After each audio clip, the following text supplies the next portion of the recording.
Thank you. Gentlemen, we're ready? Yes. All right. I would like to call to order the Haymarket Town Council's month work session for this evening, Thursday, December 18th, 2025. Roll call, please. Passanello, Present. Larson, Here. Gallagher, Hager, Here. Capasella, Baker, DNA. Here. If you'll join me for the Pledge of Allegiance, please. We have one.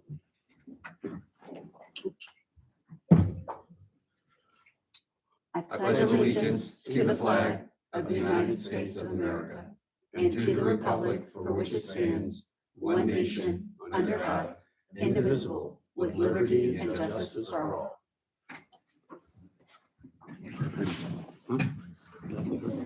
I think you got my chair. The one that makes the noise every time you sit Yeah. down. Yeah. Feel like a truck stopping, right? All right. We'll have to figure something out. So a little adjustment. We do have a vacancy on the Planning Commission and the Architectural Review Board, and we have an applicant here this evening for the vacancy. We unfortunately had a removal of application, so I would like at this time to invite, please forgive me. Thank you. Mahmoud Mahmoud Omer. Amar to the podium, please. Thank you so much. You can bring the kids, too. Okay, so your original application was for the Architectural Review Board, but you're switching to Planning Commission. Perfect. Please introduce yourself. My name is Mahmoud Anwar. Recently moved to the town. Could you turn the mic on, please? Thank There you. you go. Yes. My name is Mahmoud Anwar. I recently moved to the town 5 months in July. Yeah. And my background is mechanical engineer. I hold bachelor degree in mechanical engineer. I work in the construction. Recently, I work in Arlington County as a project manager. I have good experience with the construction, with especially with the design, with the plans, with the mechanical MAB engineers, all this stuff. And it's my pleasure to join the town and help the community. It's my goal. Yeah. Oh, wonderful. I really enjoyed your letter and welcome to the town. Thank you very much. That is very exciting. Yeah. Actually, my wife is stuck with the traffic. That's why I bring the kids with me. Are there any questions, gentlemen, that we would like to start off with? You can start. I'm not prepared. Okay. Yeah, if I may. Welcome.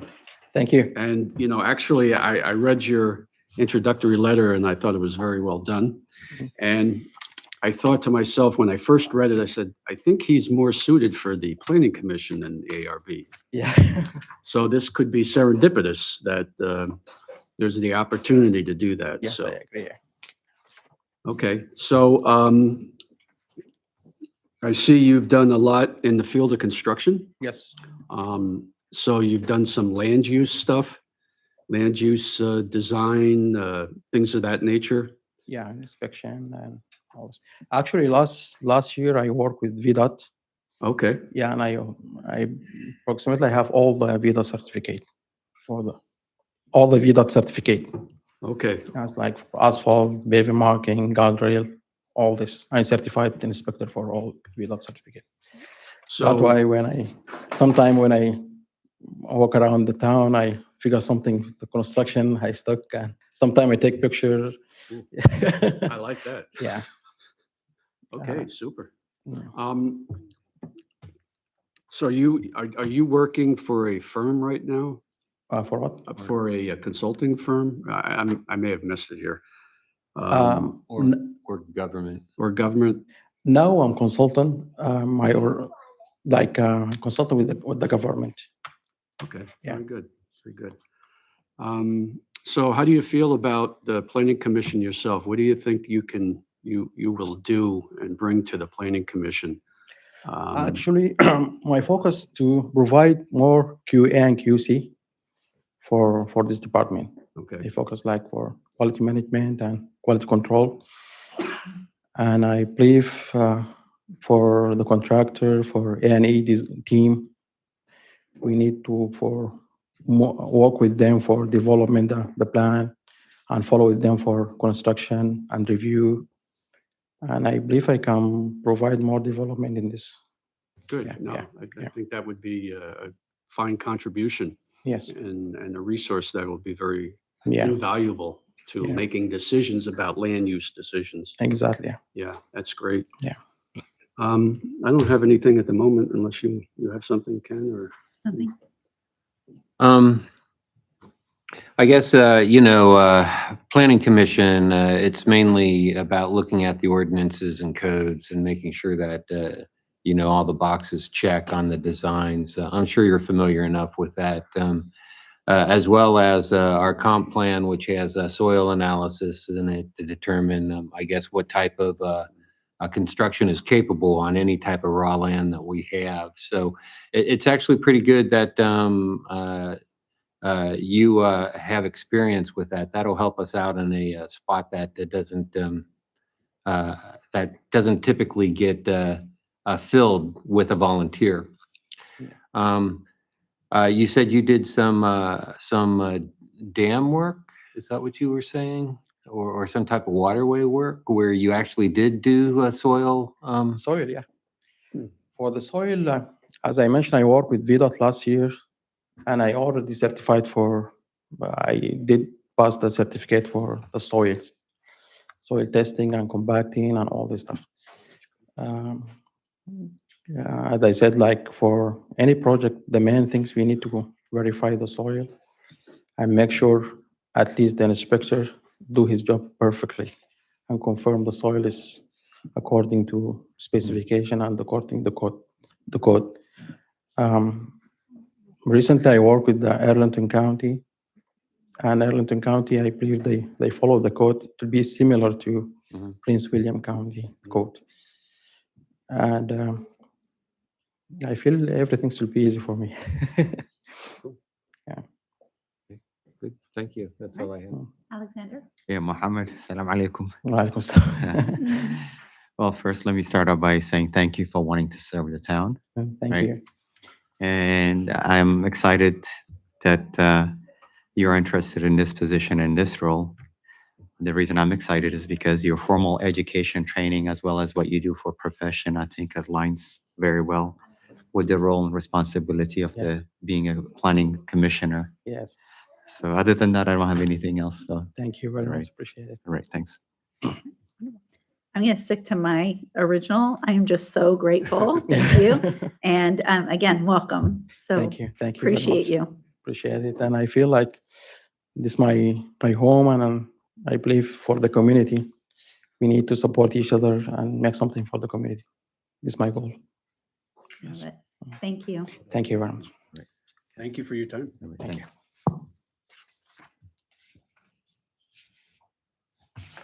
Okay. I'm just finishing up my notes there.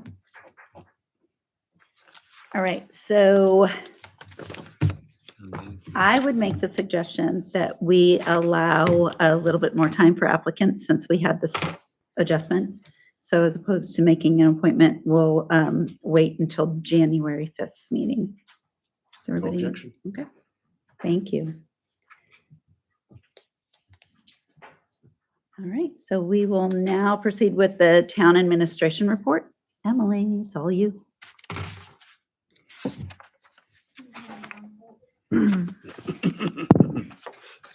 Oh, I'm sorry. Oh, did I need to give a motion? Good evening, Mayor and Council. The fun. Okay, so little shorter month this month on reporting for updates, but I'm still going to go through everything, and then we'll ask questions as we go, or at the end if you want. So just this morning, Katie McDaniel, our engineer, completed a walkthrough on our town park sidewalk. So we are ensuring that all of the light poles are fully functioning. There was an issue with the outlets at the top of them, so they were not functioning. The globes as well were loose and blowing a good deal in the wind. So they're coming back out to fix that. So we're at the final bit. They're just having to work on the final tweaks to the light poles there. So once those are taken care of, Matt will ensure that everything has been properly adjusted. He'll notify myself and Katie, and we'll move forward with the contractor to finally close that out. Additionally, the signs that say end of road work and road work ahead, those will be taken down and removed. They've been up for quite some time. County contact regarding the stormwater assessment program. So we just held an update meeting on December 16th. So they have almost everything they needed to analyze the north side of Fayette Street for the stormwater issues in that area. Excuse me. They've asked for us to bring back to them the original Crossroads Village site plans. We have 3 iterations of that, so we will be bringing all of those to them and uploading them to their SharePoint. Once we do that, we should be able to move forward with setting the schedule for when the survey team is going to come out on site. They're trying to coordinate it so the survey team will be here to do north side and the south side of Fayette Street at the same time. So we'll be moving forward with that. We'll be touching base again in January on that one.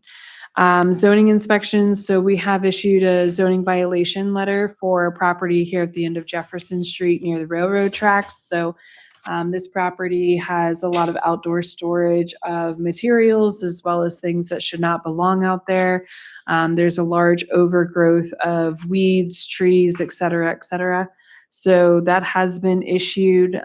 We are now in that 30-day compliance window. So myself and our new town planner, Lydia, will be tracking that timeline and hoping to see work taken care of appropriately. Come on up, Dave. Mr. Capicella, yes, please, come on up. I don't want you to miss my report.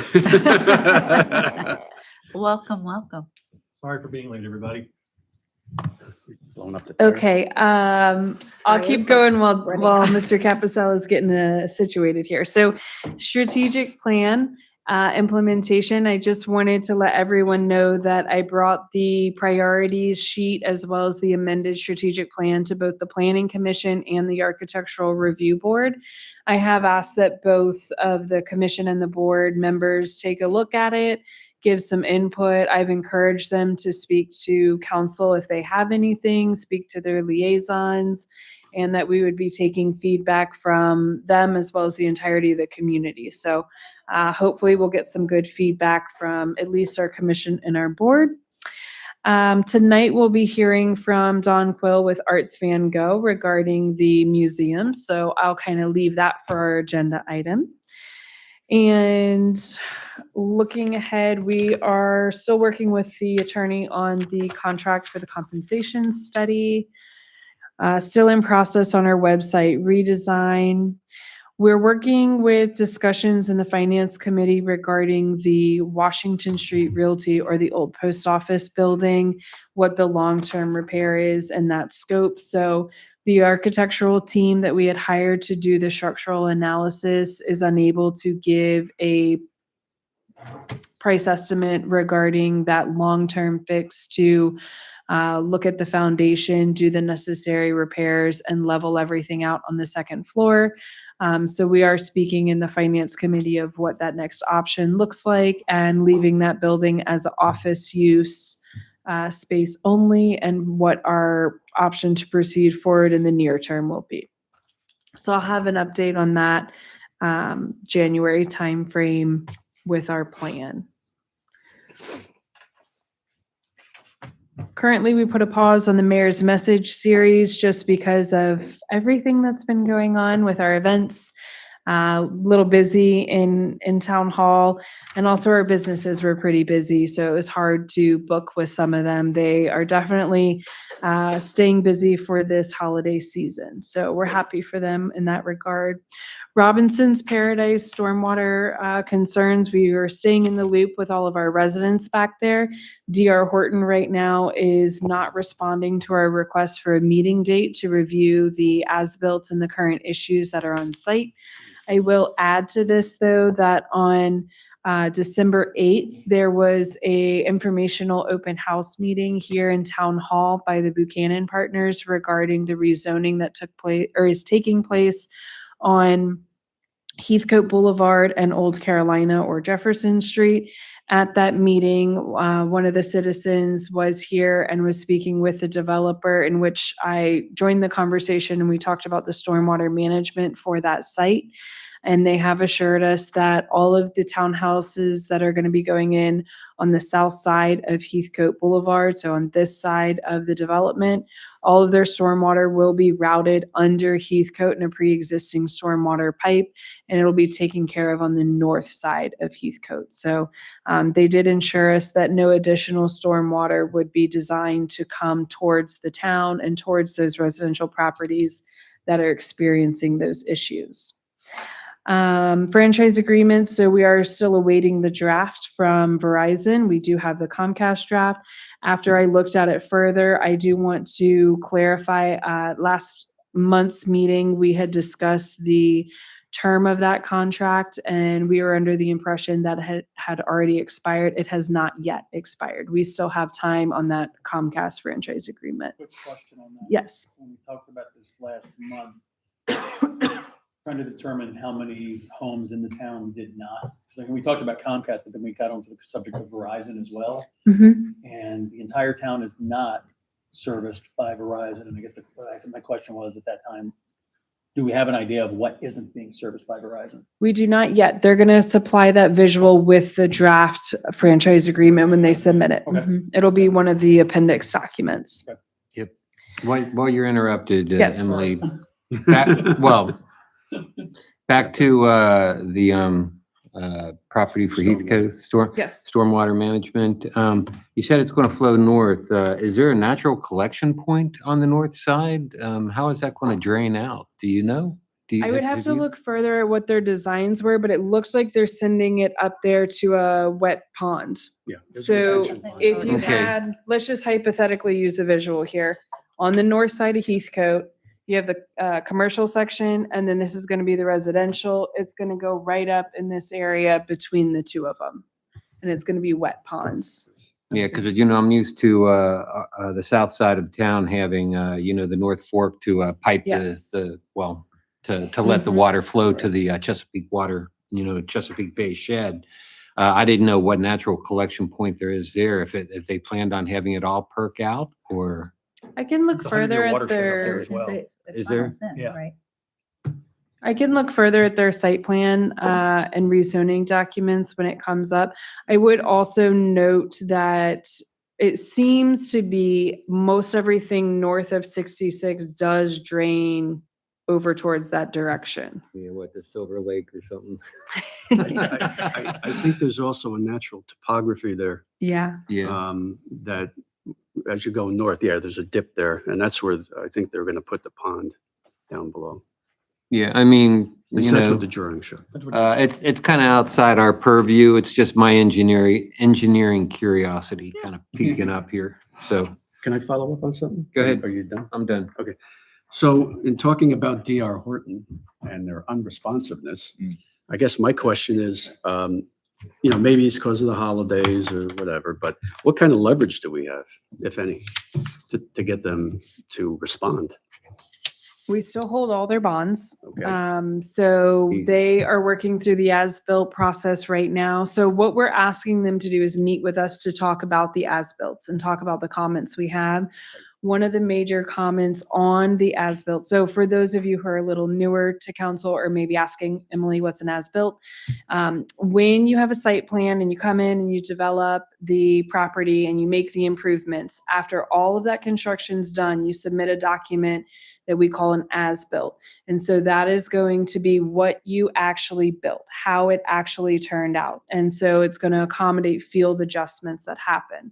So we're reviewing those documents right now, and what we're noticing is that one section of grading was not properly taken care of along one of the pre-existing homes. And there is also a very, very, very large tree that has been there for quite some time, and it was not properly accommodated for. And so what we're trying to do is meet with the developer, make the case that we need to have a field modification. They need to fix it. They need to fix the grading in a certain point so that that water continues to flow past that tree. And so at this time, they have not yet responded for our meeting request, but to say that we do so have all their bonds with the town. Nothing has been signed off and released yet. Okay, that's good to know. It is. That's important. And I think what we're going to do is we're going to see just after the new year, we get past the holiday season, if they're responsive. If not, I'll partner with our town attorney to maybe send a nice letter and start there. Good cop, bad cop. Yes. Yes. So we'll partner together and hopefully get a good response just after the new year. Great, thank you.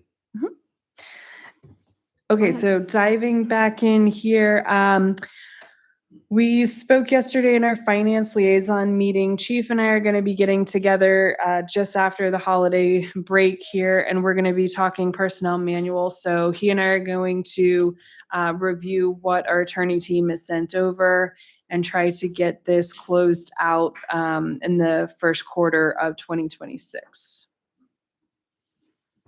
Is that just for the police force or is that for all employees? It's for all. So what we'll do is we'll put our comments on it. We'll do our suggestions. We'll talk again with the attorney team. Once we have a clean line draft, we'll be bringing it to the town council. Now, we're part of that as well because we have a small stipend from the town as well, correct? There's a small portion of council information in there. We'll But have yeah, to partake in it as well. you guys Just have to make sure. full, I agree full with that. viewing of So- it and final approval. Okay, so land use planning, I don't have major updates. Chick-fil-A site plan has received conditional approval from the Planning Commission. This is for that second drive-through lane to go in according to the SUP. We're working on a couple minor in-house comments regarding appropriate site plan numbers for surrounding site plans, and then a couple other final tweaks. So that will be coming probably for final approval in mid-January. Can you please, oops, sorry. Mhm. Can you please remind us of the estimated closure for that proceeding? Their No? construction closure. Yeah. I'll have to get an updated timeframe from them. That was asked as well at the Planning Commission, and Kelly with Chick-fil-A, she's one of their point of contacts. She was going to be working with the owner to submit a detailed schedule of what that closure is going to look like. It also, sometimes when they do that bigger closure, they'll do interior modifications as well, and she was unsure if there was going to be any involved with this closure. So Thank that could you. really extend it like when McDonald's. They usually move pretty quick Pretty though. quick, That yeah. those Chick-fil-A's tend to move pretty quick when they do a closure like that. But well, as soon as I get it, I'll send it out to Planning Commission requested information, and so did Town Council. So, if I may, Alexander. I was going to say Alex. oh, Alexander, I I'm was gonna sorry, ask- you go ahead. I Yeah, apologize. Emily. I was going to ask about Don't ask outside my agency question, though. comments from outside agencies, particularly from the fire chief, Fire Marshal approved fire it. marshal. Mhm. Approved it? Yes, he did. He asked my question. Okay. Thank you. Yes, yes, and I will say, our town engineer, we ensured to look at all of that, as well as the Planning Commission also brought it up. But yes, the Fire Marshal of Prince William County has given the approval of it. Interesting. Okay. Okay. All right, thank you. I got a tail end to your land planning when you're done with all the sites. Okay, we already went through Robinson Paradise, so I'm gonna skip over that one unless there's additional questions on it. Van Meter, so we're still trying to close out the landscaping bond on this property, so the weather will impact that. There's a little bit of dead material that needs to be replaced, so they'll choose to replace it in the spring so they don't get dinged again. So we'll be looking at having that landscaping bond finalized and released in 2026 timeframe.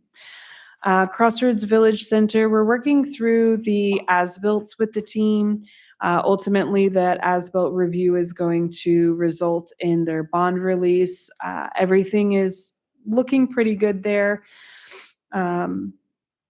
There was conversation that the property has sold. I have not clarified one way or the other who the new owner is, but as soon as we hear, we'll set a meeting and just have a conversation with them. To our knowledge, what we're being told is that the entirety of that end has sold. So the Quarles, the bank, Chick-fil-A, as well as all of the new Crossroads Village Center. So we're still trying to work to clarify if there's a new landowner in place.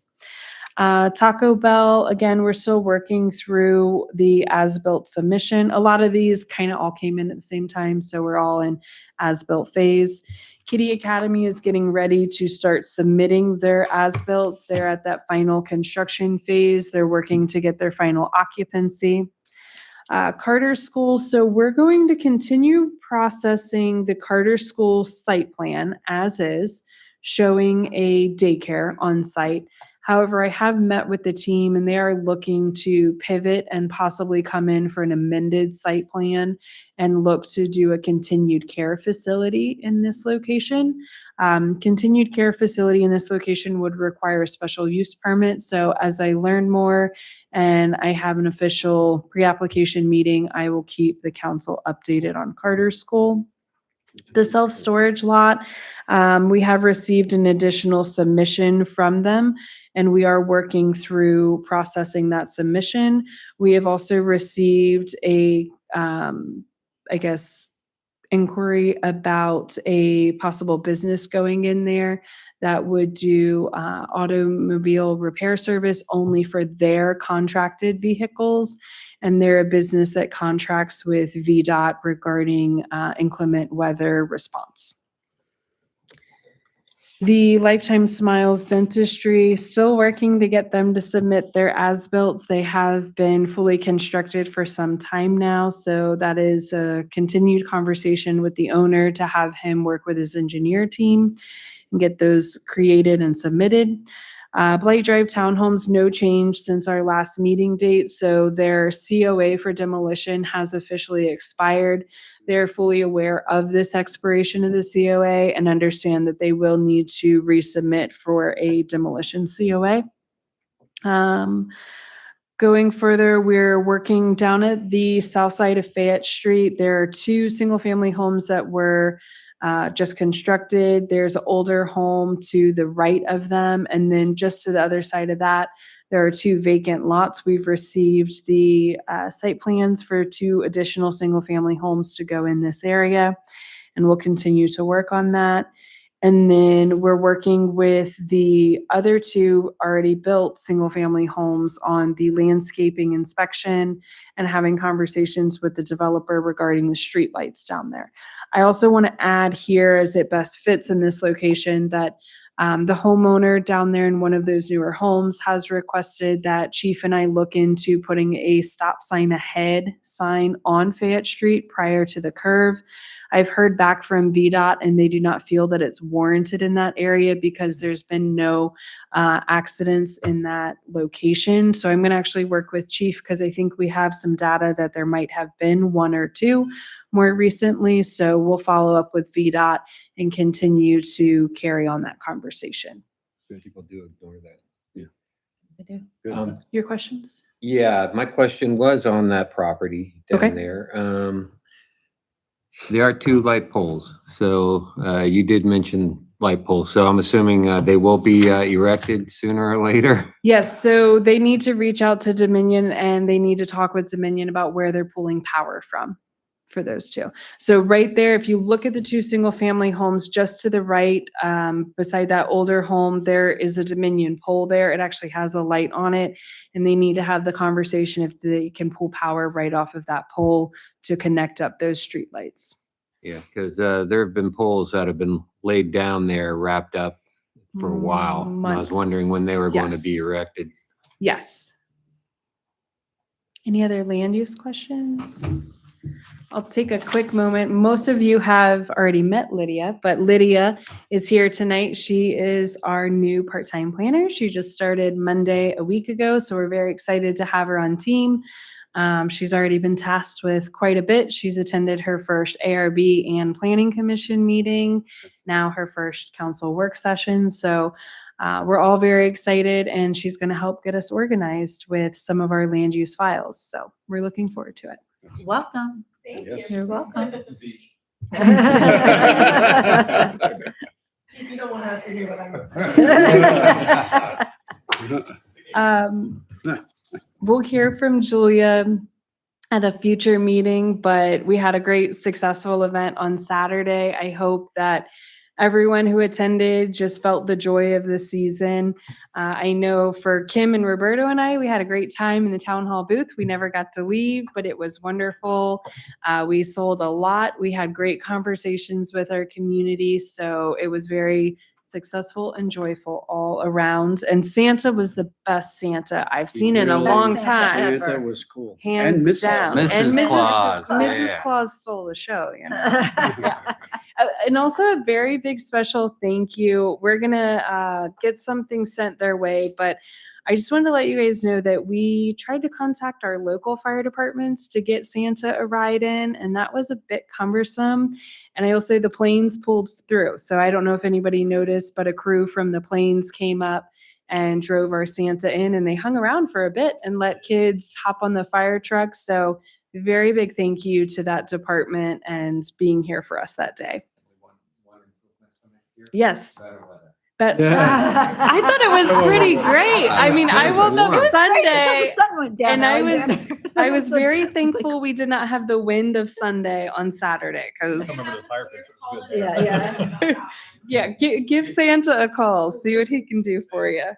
I will put a plug in for our uniforms. Yeah, They were very warm. they were. I Very hope nice. everybody enjoyed that. I We had a should've- great I staff should have donned my photo. vest this evening. That's I only right. put part of it on. Yes. My last major update. Are there any other questions? I have a question at the end, but you're fine. Okay, I did a handout. So I have been looking at some opportunities. I'm very excited about this opportunity. It's for a Women's Leadership Institute. It came highly recommended from Stephanie Davis, our consultant from Virginia Tech.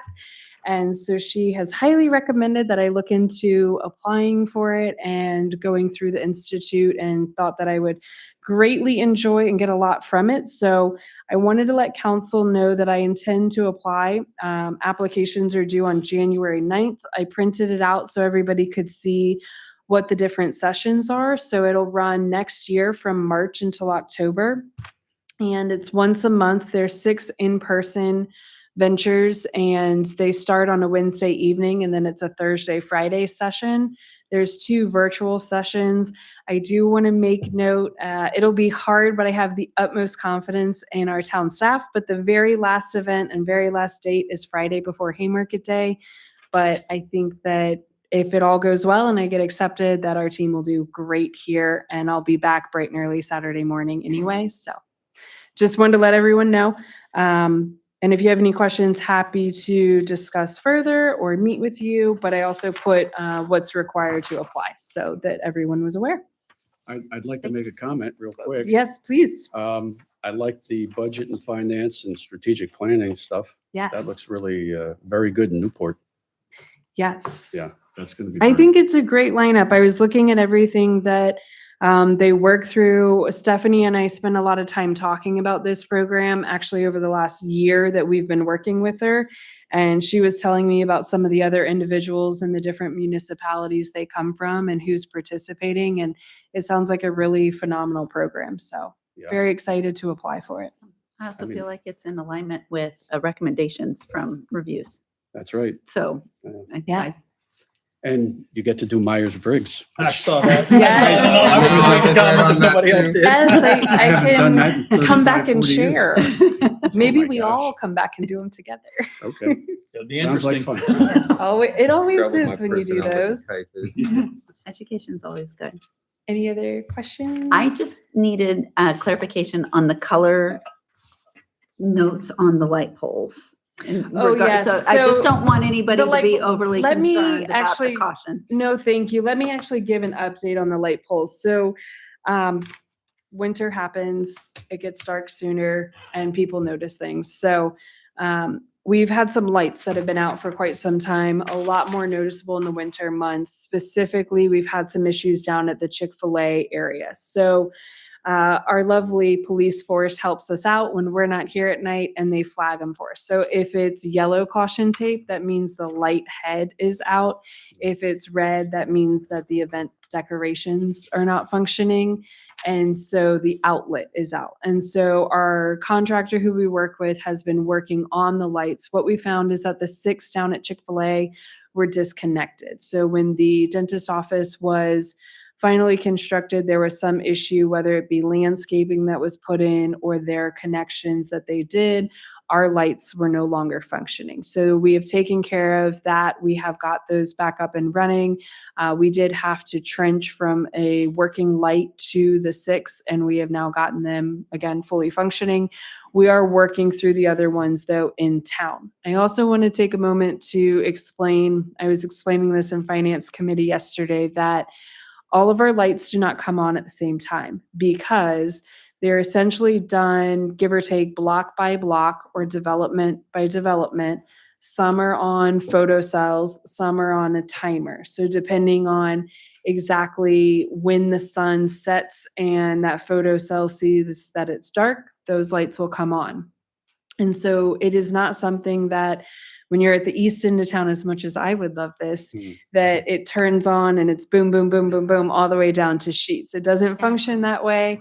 For us to ever get to there, it would be a big investment to get everything on the same system. So I just wanted to put that out there.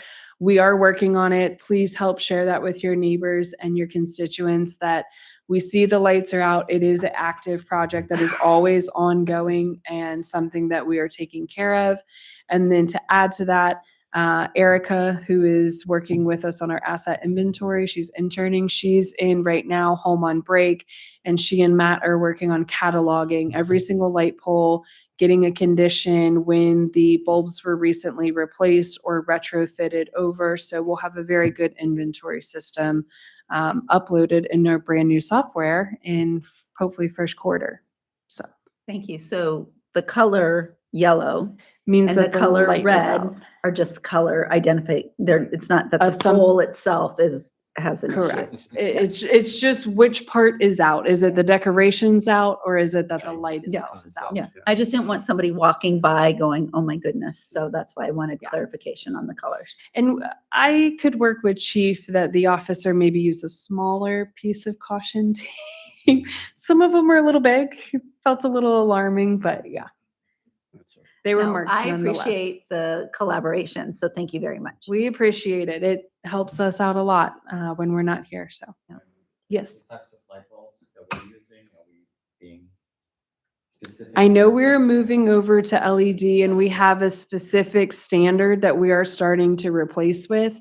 And so as they're going out and need bulb replacement, we have a standard. I couldn't tell you what the standard is off the top of my head. It's on Matt's desk. I could show you after, but we are switching them all to LED. Okay, good. Mhm. We know And the that same color of light too. So It's the same warmth. the park lights, that's one of our things on our checklist with them that they need to go back and fix is that the color of light is wrong. They need to go up and switch that over.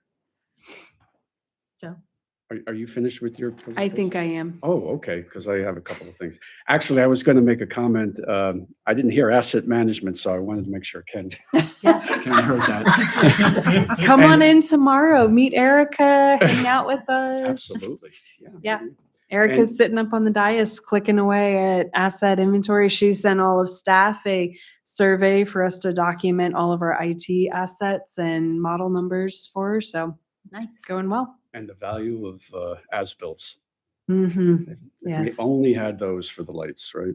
We could troubleshoot a lot easier. We But anyway, I want to jump to the clerk's little report there. Yes. And I want to thank the clerk for setting up that public hearing for January 20th.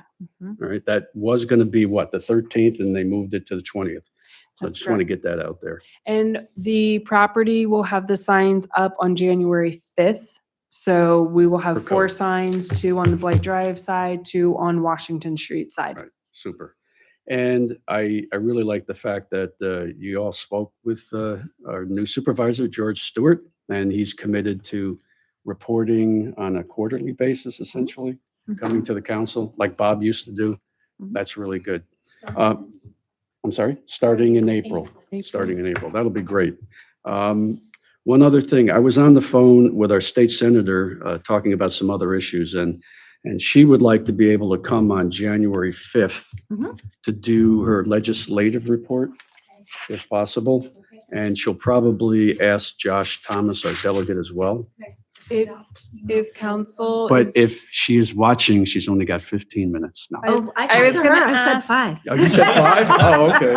Okay. I was going to ask if it's okay with council. We will have a special recognition of chief and his police department that evening for accreditation. So we would like to respect that time and so have them go first if that is Oh, absolutely. That's amenable. fine. And it would be great for our state representation to be here and see that Absolutely. accomplishment as well. 100%. Okay. All right. Thank you. Anything else? Nope, Joe just beat me to the punch. Okay. Turn it over to Roberta. I'll leave this right here for him. I was going to say, we get to hear from Chief on the 5th. So thank you very much. No, you are fine. You're fine. I'm looking forward to it. I'm looking forward to it. And thank you, Emily. Appreciate your updates. Well, I thought he was talking to Santa and we were going to get the naughty and. Right, nice yeah. list. Naughty, nice list, yeah. But okay. All right, never mind. All right, Roberto, thank you so much. Thank you. Good evening, Council and Mayor. Just quick updates on the current financial reports. We are trending on the positive side when it comes down to the revenues. Later on in this meeting, we'll talk about the amendments all the way to that portion. The only one of the things I do want to talk about the current budget, I had briefly spoken to Finance Liaison meeting, is that this year, in February, I will be approaching council again for an amendment, but a positive one. Obviously, with Julia doing so well on the revenue and sponsorships, there's an additional $8,000 that I do want to allocate towards her expenses. She's not over budget within it, but I do want to properly allocate it because she has done more since she's gotten more sponsorship to offset those costs. Currently, it's not being recognized on the expenditure side nor on the revenue side. So I will come to council with that in February. It'll be under the 1%. So we should be able to discuss it at the work session, and obviously council can vote on it on the February meeting. Some key dates I do before we get into the, unless there's any questions on the current budget. New guy here. Yes, sir. As I look at, I'm looking at just the local taxes that we have here. And transient occupancy tax is up at top. The top, it says percent of budget, so it's 49% of the budget. But then the cigarette tax is 45% of the budget. And then you throw the sales tax at 26, we're over 100% at that point in time. So I'm just trying to figure out what those how the percentages work there. Is that the percentage that we are over? What? Percentage of, so for example, so it's a percentage of the 300,000 we have budgeted. Okay, Okay. Yeah, and to be honest with you, Mr. Cabezala, the some of those are with the TOT, we're still in that learning curve, because I could tell you by looking at the trends currently, without disclosing, but we too much. It is higher than the prior 2 years, so it's still an unknown. When it comes to meals tax, for example, I have a better idea to kind of give you council an idea where we should be at, where we're not hitting marks. Cigarette tax is one of those taxes that has seen a huge shift after COVID, during COVID. I think it's starting to kind of regulate itself. We are part of the cigarette tax board. So they actually handle a lot of jurisdictions, areas. Prince William County just joined them as well. So they collect those taxes for us. Obviously, depending on what's going on with legislation later on, we can see that change as well. When it comes to like vaping and stuff like that. so those percentages are based on what we projected the number to be. Correct. I just wonder if that wording should be changed, because it to announce to somebody new looking at it, You know what I mean? You know, I'm just wondering if it should say, percentage of projected revenue. I could definitely take a look at that. Okay. Yep, make a note of that. You look This at is the- five the line. pay versus- You can look at the column header, right? You've got budget and then percentage of budget. So Right. 49.5% is, all 49.5 of the Yeah. 300,000, right? So. But if somebody gives it a glance, like I was doing, reading through it, it just, I'm all about wording and Yeah. simplicity. Yeah. So, I could definitely take a look at it. Okay. We could talk about it. Anyone else?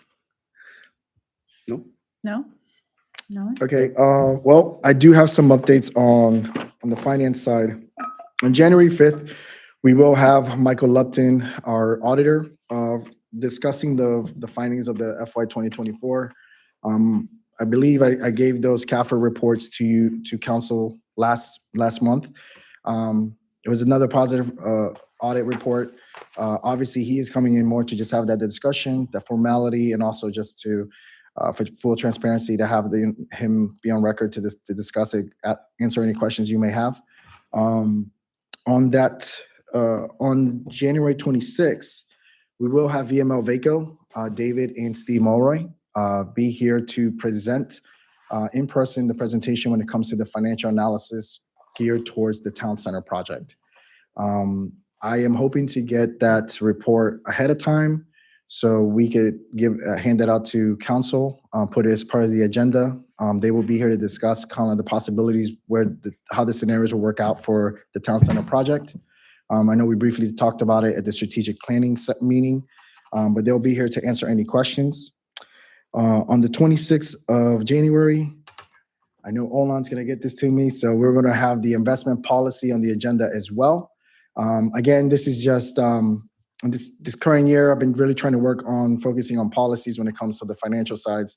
The town since I've been here really has not had a investment policy per se, just more of practice of how they did business. But I feel that at this point we should probably have a policy, especially because as I'm working to get a certification, the accreditation for the office, so that's something that will be required for the town. So that will be up for discussion. We've already kind of gone through with finance liaisons, just having Olan kind of make sure that we didn't miss anything on the legal side, but then obviously council will be able to discuss it and ask questions as well on that policy. So those are the only updates I have currently. When it comes to the amendment, I'll talk more about that and then later on the agenda items. Does You wanna- anybody have any questions? Yeah, I mean, just a suggestion, Roberto. Do you want to Yes. talk a little bit about what you're going to be working on, the timeline for the budget? Yes, thank you, Joe. So my plan is to send, based out of strategic planning, kind of similar to last year, kind of gear me what I would work on the budget preemptively, aside from talking to the chief and the town manager on some of the administrative needs and departmental needs. This year, I will be trying to send over some questionnaires, and this is going to be based off the strategic planning that we'll be discussing today. Kind of from that, try to give 5 questions out to council, send it via email individually, hopefully get some answers from you guys. So come February, when I do present it, no one's getting caught off guard. Kind of had an idea where we're at on what the wants and needs are. Obviously, the strategic planning is what I'm looking towards to kind of help me guide me when it comes to this next budget. I already know there's some matters that they're going to be moving targets, but as we get closer to January, February, I'll have better numbers when it comes to that. My plan is to also come February at the finance liaison meetings to have these ongoing conversations during the draft. Definitely learned from last year. That's probably a good idea to kind of have the 2 liaisons aware of it, not catching them off guard on any of the matters. I've actually requested to do weekly meetings in February just to get a better sense on the budget. And also, I will also part of it, I will have scenarios when it comes to the real estate. That's one of the big ones. So I'm already planning on giving you guys out scenarios on how that will look. Problem is I won't have an estimate assessments until like January, mid-January. So I do have some plans in there, but I'm hoping to present it on February 28th, the first draft. And then on March, obviously have more discussions on it, starting to go forward from there. I will work on a schedule. I know the TM has some changes she wants to do to the scheduling of it. So we're going to get together to align that. The goal is to obviously get that, all those meetings set and approved by the June meeting. So we have a budget ready to go and for voting in June. But yeah, that is the process that we'll be working on. I think it's really insightful to have the questionnaire ahead of time. It's managing time, right? Mhm. And making certain that we're making the best use of when we're together. So, Yeah, I figured I know I'm gonna see Councilman Pasanello and Councilman Bellene, weekly. That'll be fine. So I get their inputs.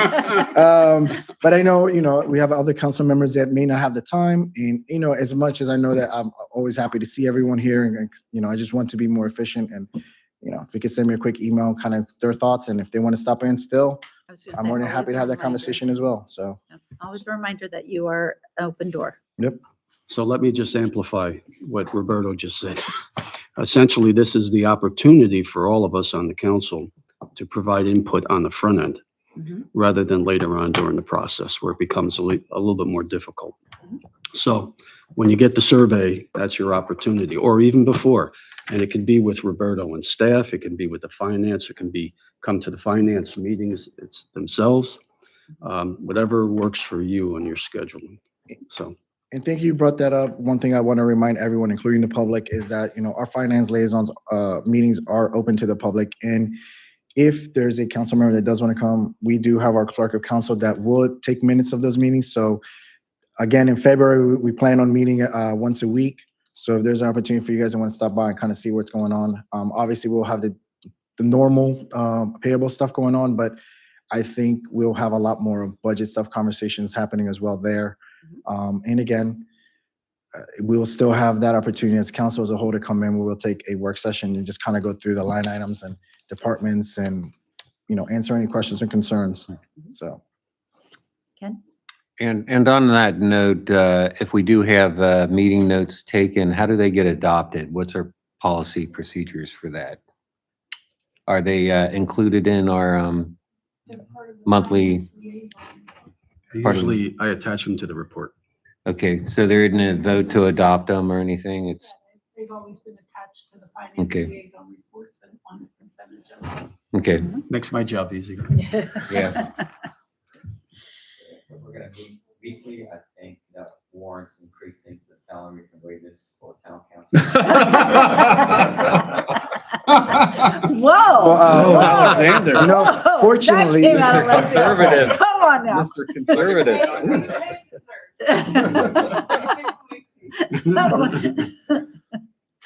All right, anything else? Alexander, loosen it up. I know, I was just gonna say, whoa. One update. Sorry, one update. I know we had talked about this.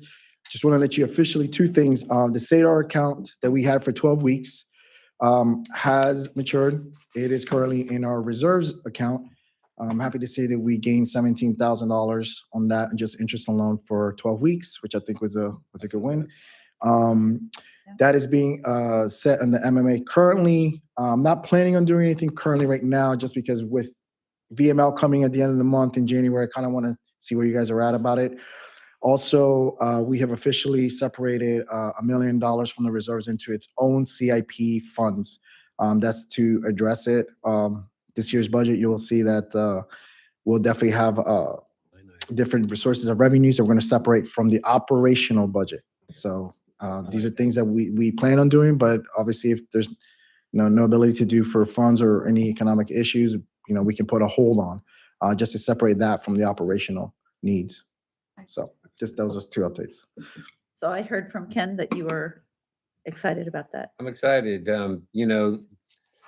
Any type of asset hit to repair from a CIP point of view should not be a strain on the operational budget. Right. Mhm. So I'd like to see a separate line item on that. I'd like to see when we get hit, how that line item drops down and not the operational Yep. balloon get shifted. Correct. Right, anything else? No? All right, thank you, sir. Thank you. All right. So we are now moving to our next agenda item, which is a presentation from Don Quilt of Arts Van Gogh for her proposal. Yes. Oh, okay. Follow up with some discussion that we had last month, kind of give a preview, and then we'll have Dawn come up, go through her presentation, and then we can all ask questions, okay? So we had started this discussion earlier in the month, and what I would like to remind council of is what we're asking for. So we had analyzed what's currently going on in the museum, which is we have a nonprofit organization focused on the arts, utilizing the space, and then we get a cut of the proceeds on a quarterly basis from them. And so the proceeds would be from their classes or any art that they sell in the space, and it's a 15% payment of that. So they have been in that space since end of 2023. And I will go through the numbers in a minute with you. But what we're asking for tonight is instead of a pop-up going in and being on a 1 to 2 month basis, so 30 to 60 days, can we have one business who's very interested in this space and their passion of what they're bringing to the town go in there for a 12-month period? And so we've talked through specifically Mayor, myself, and Dawn with Arts Van Gogh have talked through what it means for a small business to pop up and go into a space on such a short-term period. And for a business of this nature, where you're really establishing a place for classes and educational moments for the youth, you need to have a foundation and you need to have a location people can know where to find you and come back month to month for those classes. So I've printed out a large paper here for all of council. With the help of Alexandra, we pulled all of the utility bills and updated this. So you may have previously seen this if you sat on council in 2023. This is the updated numbers of what we have had in utility cost on that space since fall of 22. I've run some numbers so that you can see in commissions, the yellow column, the yellow highlights, that's what's been paid in by Crossroads Arts Alliance. You will see that there are 2 offset blocks that are highlighted in orangish color. I've marked those as a profit. I use that in quotation. Keep in mind that was paid on a quarterly basis, so those 2 months show a profit. In blue down here at the bottom, I've calculated what the average monthly total is for 2023, 24, and 25 in the space when it comes to the utility costs that the town is paying.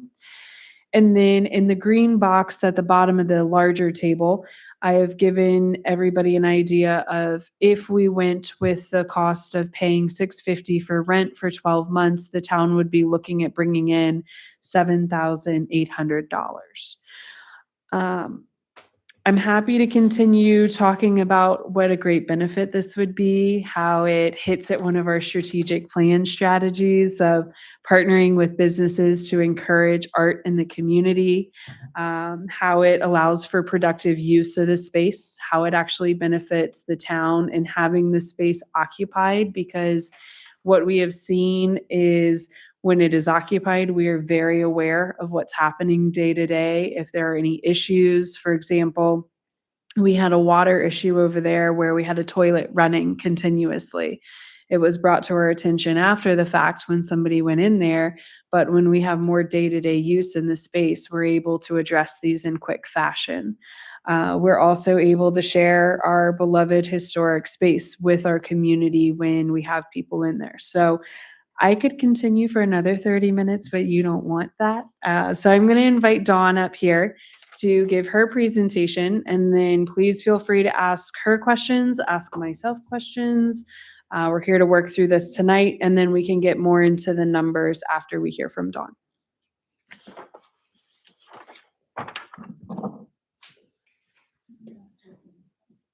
No, it's just an echo. So I want to take just a minute to say thank you for being here this evening. I'm very excited about your presentation. I would like to highlight that Dawn has been an active member in our farmers market, doing crafts for the community at no cost. And at our last event, just this past Saturday, she did a booth, and I believe it was over 580 Yeah. ornaments Yeah. that were done for free for our community, for our children. So the passion and the investment has already been shown. So I just wanted to make certain that council knew. So Well, welcome. Thank you, Mayor, and thank you, Council, for carving out some time for me tonight. I promise to make this as quick and painless as I possibly can. As I talk, you'll see kind of a slideshow of images. This is just going to rotate in the background. These highlight the workshops that have been done in the museum over the past year by Arts Van Gogh through our collaboration with Crossroads Arts Alliance. I thought it'd be nice for you all to see images of art being done in that space. It'll also highlight what we've done in the past year at the farmers market. This is just the past year, though. We've been doing farmers markets with the town for the last 2 years. This is just the past year. My name is Dawn Quill, and I am the founder of Arts Van Gogh. We are a mobile-based art workshop company that is 100% dedicated to process-based arts education. And the easiest way to describe what that is through comparison to product-based art education. Product-based art education is similar to a sip and paint, where everyone goes and has a great time, and everyone leaves with an image that is very similar. Whereas product-based art education is where everyone comes out, has a great time, but everyone is leaving with a piece of art that is unique to who they are as an artist. Our guiding principles are that no two pieces of art should look alike, and that there are no mistakes in art. I started out as an art educator and then had the privilege of working with the Smithsonian as a master educator for about 15 years before moving out to Haymarket about 8 years ago. And when we got here, I was really excited and then found out that there weren't really a ton of opportunities for children in this area. So I created Arts Van Gogh about 3 years ago, and I am here tonight to seek approval for a 1-year pilot rental agreement from February of 2026 through January of 2027. The intent of this pilot is to activate the museum as a flexible community arts venue, to expand youth access to arts education, to increase the cultural and historical programming aligning with town events, and to preserve the historic integrity of the building. If it's okay, I did prepare a business plan that I'd like to just hand out to you all. Is that okay? Okay. Thank you.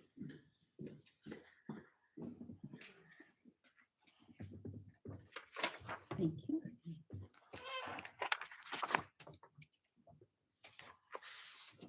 Thank you.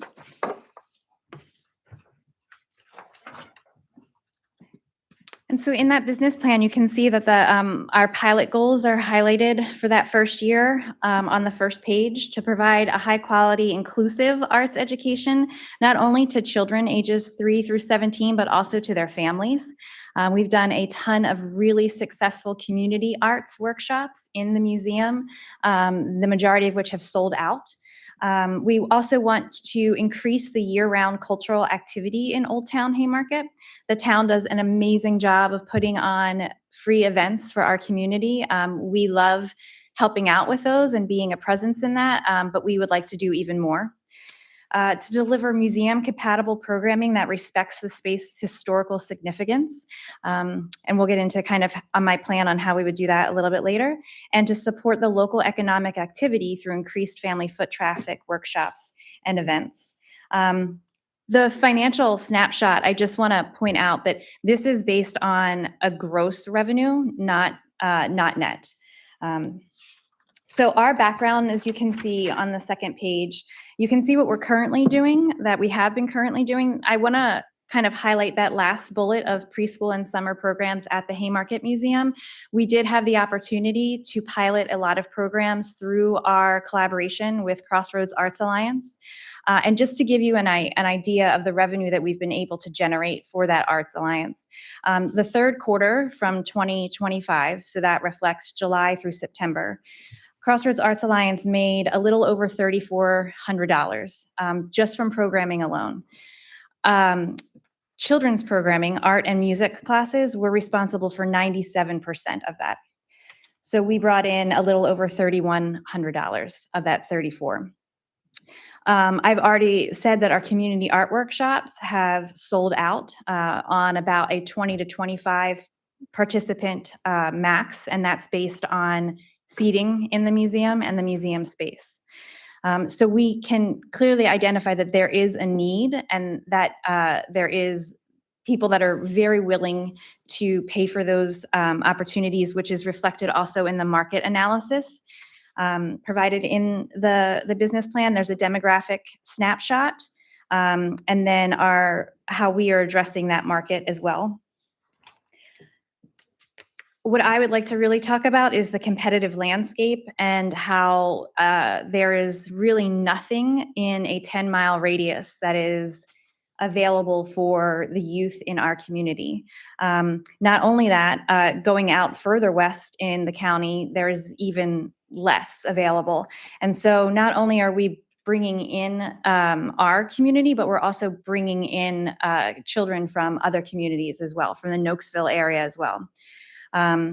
So our program plan for year one is to offer preschool classes. I just want to make the differentiation here. We're not trying to be a preschool. These would just be classes offered to preschool aged artists. We call them the Little Artist Workshops. We've done them in the past at the museum. After school art classes, our ideal would be to offer teen programming. There is a lot of programs available for elementary education students. There are very little programs for teenagers. So what that would look like is we would start our first month in February while we are creating that space for an arts program by bringing in a teen council and working with them to identify the kind of programming they want. I can think of awesome teen programs in my head, and if they're not interested, it is a waste of everyone's time. So working with local high school students, getting them in the space, letting them have a say and agency in what that space looks like as we cultivate it, and then having their input on after school teen programs that gives them a safe space to hang out after school.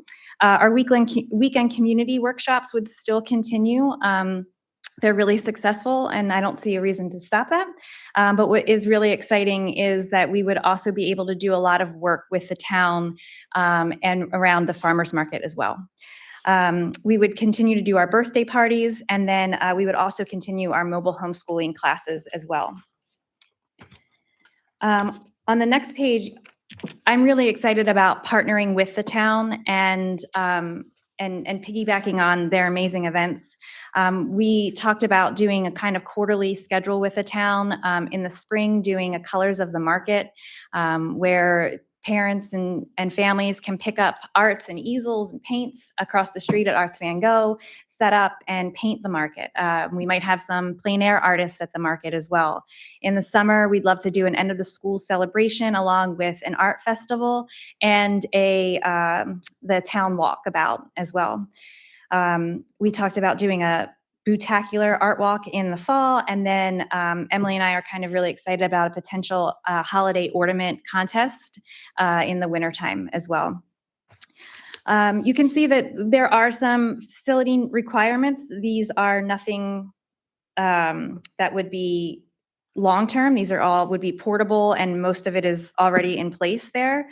And we have on the last page is just and I think most of you have seen this, some of you have seen it, it's just a quick snapshot of breaking down what we will do, the economic benefits, and then our financial snapshot. Again, that is gross, not net.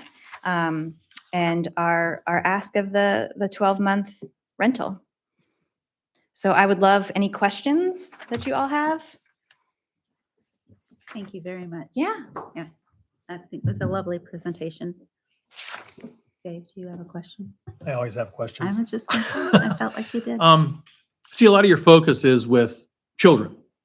Is there any thought process? Because I know several retirees that are all getting drawing tables in their homes and starting to, is there any thoughts for retirees as well? I mean, because there are a lot of 55 and over communities around here as well. Yeah, that's a great question. So I have worked with older artists as well. They usually have facilities that they have that if they are in a 55 or an older community, they like us coming to them rather than them coming to us. So we've worked in different 55 and older communities, but they typically enjoy us going there rather than them coming out. Okay, that's fair. Mhm. My next question is more to you, Emily. What are we looking at, like, if we were to do this from like a TI component? Like, what are the tenant improvement stuff that we have to do? What's the cost, things like that? Really? At this time, we have to do a couple minor aesthetic items in there, cleaning up, but we shouldn't be seeing many tenant improvements. Looking at what Dawn has in here regarding facility requirements, a lot of this is standard, if not already existing. Good questions. Yeah. I'd also like to point out that you've been in the space before, so you're very familiar with And the space. I was going to mention that if you look at some of the pictures, I don't know if anybody noticed, but a lot of this is of the space being utilized. Oh yeah, all of these are things that have been done in the space. I never take pictures of artists' faces just to keep them safe.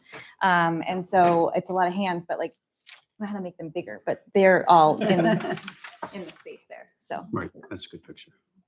I really enjoyed hearing about the additional benefit that it brings to our community with families coming, right? So that's lending into exposure to our other businesses, our other restaurants Absolutely. as well. And then obviously I'm a big core memory person, so bringing them to our events and participating in that. Another note that I took from your presentation was teenagers. So that's a very vulnerable, we've all been there. We've all done it. We're not always sports oriented. Right. So being able to have a place where you can express yourself and build your self-confidence and your identity is important. And I believe that art is a foundation of that. So I was really excited to hear about that collaboration with bringing your teens in as a mentor of sort, Absolutely. right? So, and then, yeah, so the sports oriented. So thank you. Yeah. Thank you. Ken? Yeah, I'll also like to point out in our strategic planning, Goal 6, enhance community engagement and placemaking. We have 7 strategies in there. If you look at them, most of the strategies are about bringing art into the community. So I think this is good for us to track with our strategic plan. That's it. Joe? You had me at Kandinsky. Oh, yay. I saw that earlier. Yeah, That's such a fun lesson. exactly, right? So let's just talk a minute about the high school kids, right? So do you do any collaboration with the schools themselves? And because I was going to ask if you do that, or is it more free form kind of a situation? Maybe you can kind Yeah, of so a lot of the high expound on schools that. have a National Honor Society specifically for their art students. And part of that is they need community service hours. So we already have a handful of high school students that volunteer through Arts Van Go. And so we have an audience that is ready and willing already.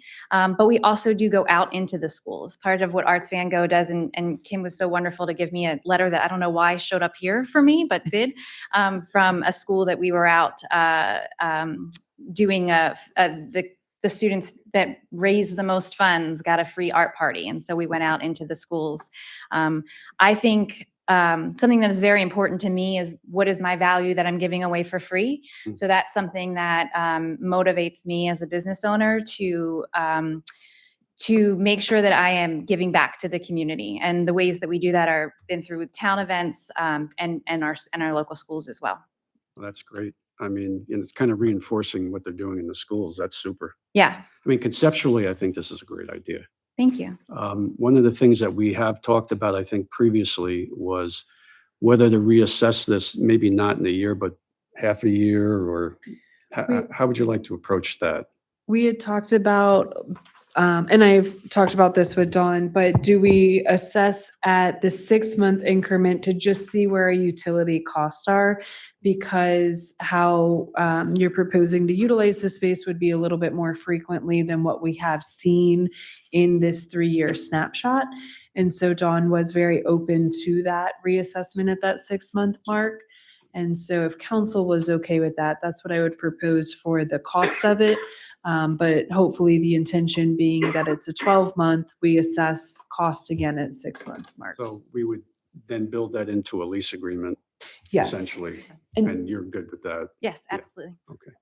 may I Okay. make one comment on parking? I just wanted to follow up on a comment that I had received at council earlier in the month. So I did speak with Dawn regarding some parking concerns. So I think it was further clarified that the preschool is not a preschool. It is classes for preschool age children.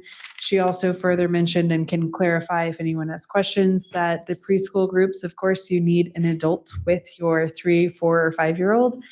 So these are all accompanied minors to the space, and that there is adequate parking. The space can only hold so many young preschool age children and their adult with them. And I believe you said it was 10 students you keep those classes at? Yeah. And so the parking spaces over there would adequately address that, as well as the instructor that would be there in the space with them.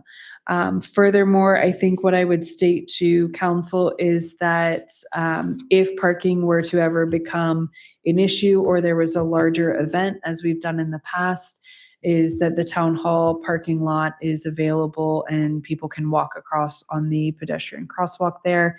And really, that would only happen on the weekends. It seemed it would not be in conflict with everyday business.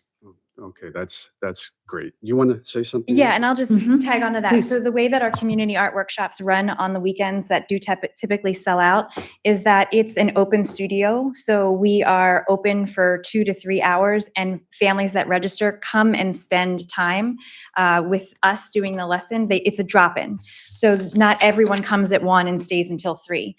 So parking has never been an issue, even when I was scrambling and you guys were so amazing giving me chairs, because I had no idea how popular the first one was going to be, and I did not cap it, and I found out very quickly that I needed to cap it.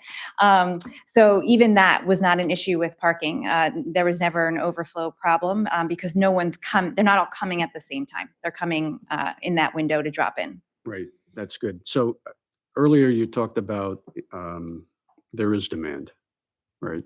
What's your experience with your programs? Have you had more demand than you could satisfy? Yeah. So yes and no, I should say, because I don't have use of that space exclusively. I haven't been able to do the programming as much as I would like to. But the program that I was able to do, it was sold out. So the little artist workshops, and that was the preschool art workshops that we cap at 10 because each child is coming with an adult, sell out. And I would love to offer more of them. Right now, it was just once a week over the summer, and then once a week in the fall. I'd love to offer more of them at different times, because I heard from a lot of parents, oh, we wish we could come, but this is so-and-so's nap time. And so to be able to offer them and create my own schedule, I would love that.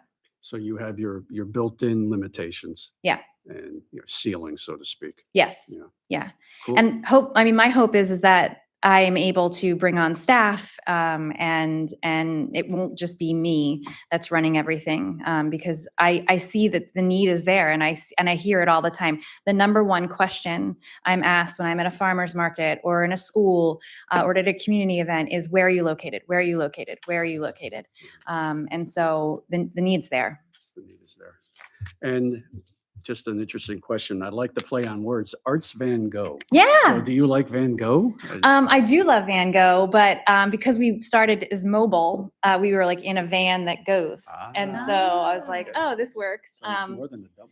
But yeah, no, I love it. I love Van Gogh. And I think one of the coolest community art workshops we did is when I taught the Starry Night, and we, parents and kids, it was amazing, finger painted on foil wrapped canvases their own Starry Night scenes. And I had so many parents come up to me like, I can't tell you the last time I finger painted.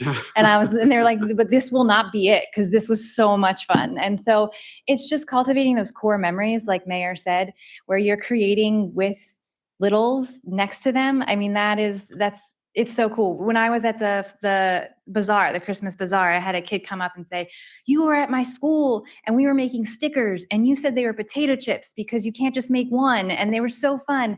And I had another mom come on Mother's Day. We make these really pretty paper flowers at the market. And the mom came and said, our daughter loved that so much, and now we make them all the time around the house. And so as an educator, that's all I want. That's what I'm here for. And it breaks my heart when I hear kids say, I'm not good at art. And I know that's learned. And I just want to try to stop that from happening. And nobody can make a mistake. That's right. There are no mistakes in art. No mistakes.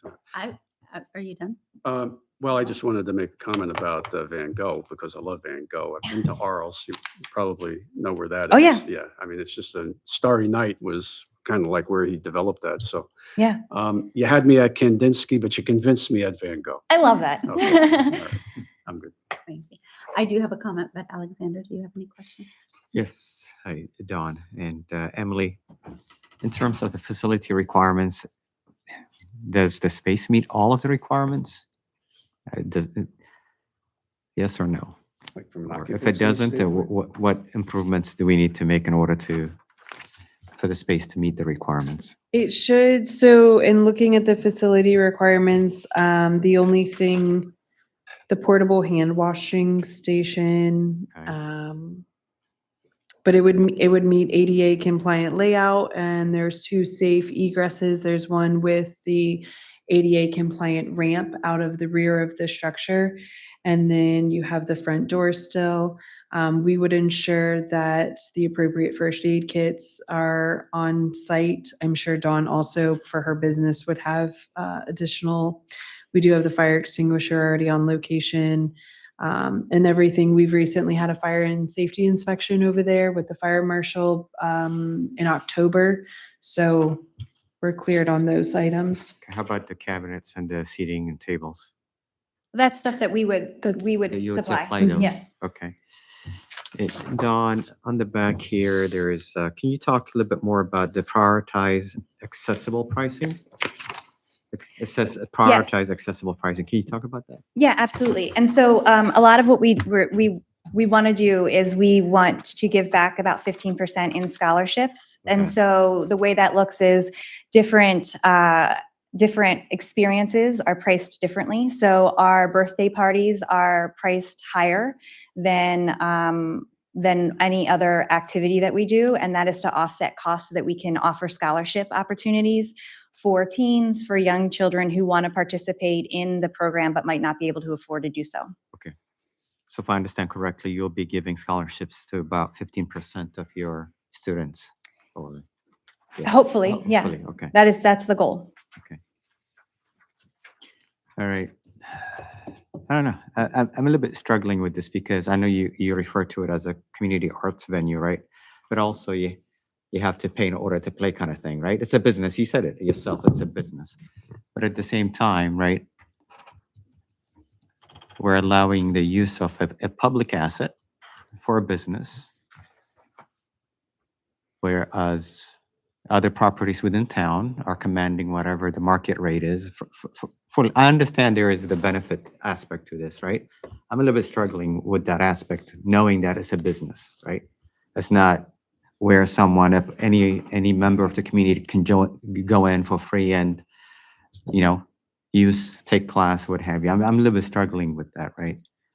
And again, I think we do have a responsibility to optimize a fully realized public assets, right? but also at the same time, it is supposed to be a museum. It's not being used as a museum. It's being used as a museum on a part-time basis. So there are things that are, Can not straightforward, right? can we ask Dawn how she would approach the concept of using it as a museum? Perhaps you can integrate some of the museum features into your training? Absolutely. That's a great question. And a lot of what I do at the Smithsonian is I work with their collections and we bring art into their collections. And so, for instance, in my tenure at the National Portrait Gallery, we're working with American historical figures. I didn't just teach portraiture all the time. And so I talked to Mayor, I talked to Emily about how we can tie in the living history of the town to our workshops, to what we're teaching. We talked about how with the summer walking tour, starting and ending at the museum, having the history be a big part of it, and then coming back and kind of creating a visual history of that tour. And so we would use the museum as a way to, as a springboard into our activities that we're doing there.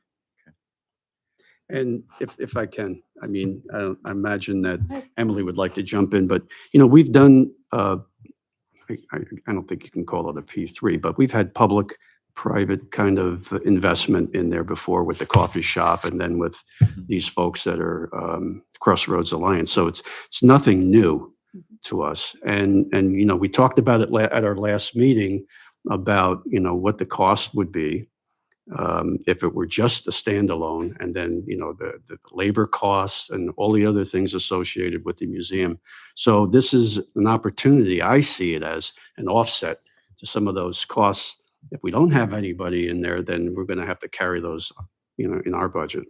So there's kind of like a quid pro quo, kind of an opportunity here where we can work together. So it looks like this is a property we kind of have set aside for some sort of a public-private partnership kind of thing that has some sort of a community good aspect to it, right? And in this case, arts, right? And it's good for business, right? And Kids are coming, they're going to be busy with their teacher or whatever, and maybe the parents want to go to the coffee shop or do something, Restaurant. whatever, yeah. But Yeah. if a different, Yeah. another business with another social aspect to it, community benefit to it, Yeah. comes and says, I want one of our other properties and say, hey, I want to occupy this, come into similar arrangement with the town. Would we be open to it? Well, let them make a proposal I was and we'll gonna see say, I how it feel like fits. Yeah, I May- feel like it's a unique niche. Unique, Like, in this yeah, case, yeah, this yeah. specific property. But yeah, because we as the town are asking for a true partnership. Okay. We're asking, I mean, as a business, you're going in, you don't have access to the entire square footage. You understand that there's going to be a flow. Emily. Yeah, restrictions in the lease, everything else. Yeah. If I may, I'm going to take us back in history a little bit. Okay. So when I came here in 2017, I came here in the fall of 2017, and not that long ago. And so it was a museum space at the time, but it was very, very rarely open because we didn't have the support staff that a true museum requires. So we weren't able to fully switch over exhibits. We weren't able to have those off business hours to open it in the evenings or on Fridays or the weekends and really get the tourists in here. We also didn't have anything in town that was a major tourism draw. We didn't have a hotel there. And so really what we realized in 2018 is that it was an underutilized resource where it sat closed most of the time. We had a staff change in 2018, and come July 1 of that year, we were at a bare bones staff. We literally did not have the ability to put more time into the space because of what we were trying to accomplish here on this side of the street. We worked with the manager at the time, and based on something that I had learned in education, was regarding placemaking and community and bringing arts into the community. And so I asked him, Jerry, at the time, if he would let Shelley and I come up with a maker space, something that allowed artists to come into a space and have a small gallery. And so that was the very original late 2018, early 2019 intent of that space, was to just give a home to an artist who didn't have anything outside of their basement to show their work and be out in the community. And so we tried that for a few months. It was a little bit hard to get artists in there, but we had a few in there. They had gallery showings. But then ultimately COVID happened and we closed the space again. Then we were approached by Haymarket Coffee. And so we had a different kind of business come. It was the one where you make community connections over coffee. You make it over breaking bread, if you will. And that's also a very important thing that is taught in land use planning. And so that's something that we're trying to build community. And Haymarket Coffee was the answer at the time, because you were coming together and you're sharing a cup of joe during COVID when the world was awful. We couldn't get out. We couldn't go to work. So that became the spot. There were rugs, there were couches, and there were some people who hung out there all day. There were others who just stopped in on the weekend. They paid a very low rental fee to the town per month. And so that just worked for what we needed. We wanted someone in the space. It functioned. They made a deal with the hotel. We were happy for them to go on to the next big thing, but that then left our museum open again. So we tried to go back to the arts of it. COVID kind of slowly started to lift. Things got better. People were gathering. And we had heard from the very big gathering of the Carter's Mill residents who are 55 and over, had time, retirees, loved the arts, that they wanted to put together a nonprofit organization on the western end of the county and really bring the arts out here and make it a glowing, phenomenal scene of gallery art. I think what we learned in that process is that maybe that organization was still growing and that all the expectations weren't met completely. And so I think what we're asking here, what I would be asking council to consider, is that in a way, it's still an underutilized building. It has so much potential. It's a great space for people to gather. We have history to share. We can put it on the walls. We will put it on the walls, but let's also make it a place where our community can connect. I think that Dawn has a lot of opportunities that are some that are for pay. I do hear what you're saying, that a lot of them are for pay, but I'm also hopeful that there's opportunities with our farmers market and some of the other investments that she's done in our community to have offerings for everyone to come together and still have that opportunity to connect, make art, make connections, but also to do it in the heart of our town, where we can proudly say, we're building something for the youth. We're building something that's important for our children, because they're the next generation here. And so I would want us to kind of keep an open mind of who we put in the museum. I would hope that council chooses it's somebody that's very community driven. I think we heard that with Dawn. If another business came and said, hey, that old post office building's vacant, I want to get it at half the cost, we would all sit here and say, well, hold on. Let's talk about that. Let's see what makes the most sense. I think for that museum space, though, we're proud of it. It was the old public school. It was the original public school. It's where children went to learn. So I think it's very, very fitting that we're bringing kids back into this space and we're able to, if you want to use the word subsidize, but we're able to offset some of the costs for that opportunity. So I would just say it's great placemaking. It's a great way for us to invest back in our youth, especially here in Haymarket. Subsidies is semantical, though. Yeah. I would say it's seed money. I like and that. economic development, essentially. In terms, I think what would be fair is if at any point, right, if the utility side, maybe can Matt draw water from elsewhere? Yes, he can. Matt and I will have that conversation. If you look at utilities, I'll just real quick, since you brought it up, if you look at the numbers and you see, like, for example, October of 2022 is $648 for the water bill. There was a water leak. But we will definitely ensure that if we move forward with a lease agreement, that there is no impact of us pulling water to water our flower baskets from that location. We will do it elsewhere so that we have a true number of what's happening in the museum space. I think we all know utilities are going up, right? So if possible, I would like to structure the lease in a way where the monthly payment is either 650, or if the utilities exceed the 650, then the renter, the leasee would be responsible for. That's how, I think that's fair to me.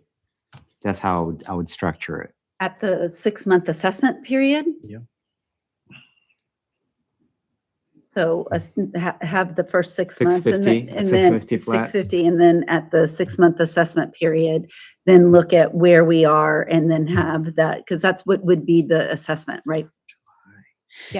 Yes, and we would be talking in the very beginning of August, because that would be your 6 months, starting February 1 and then ending July.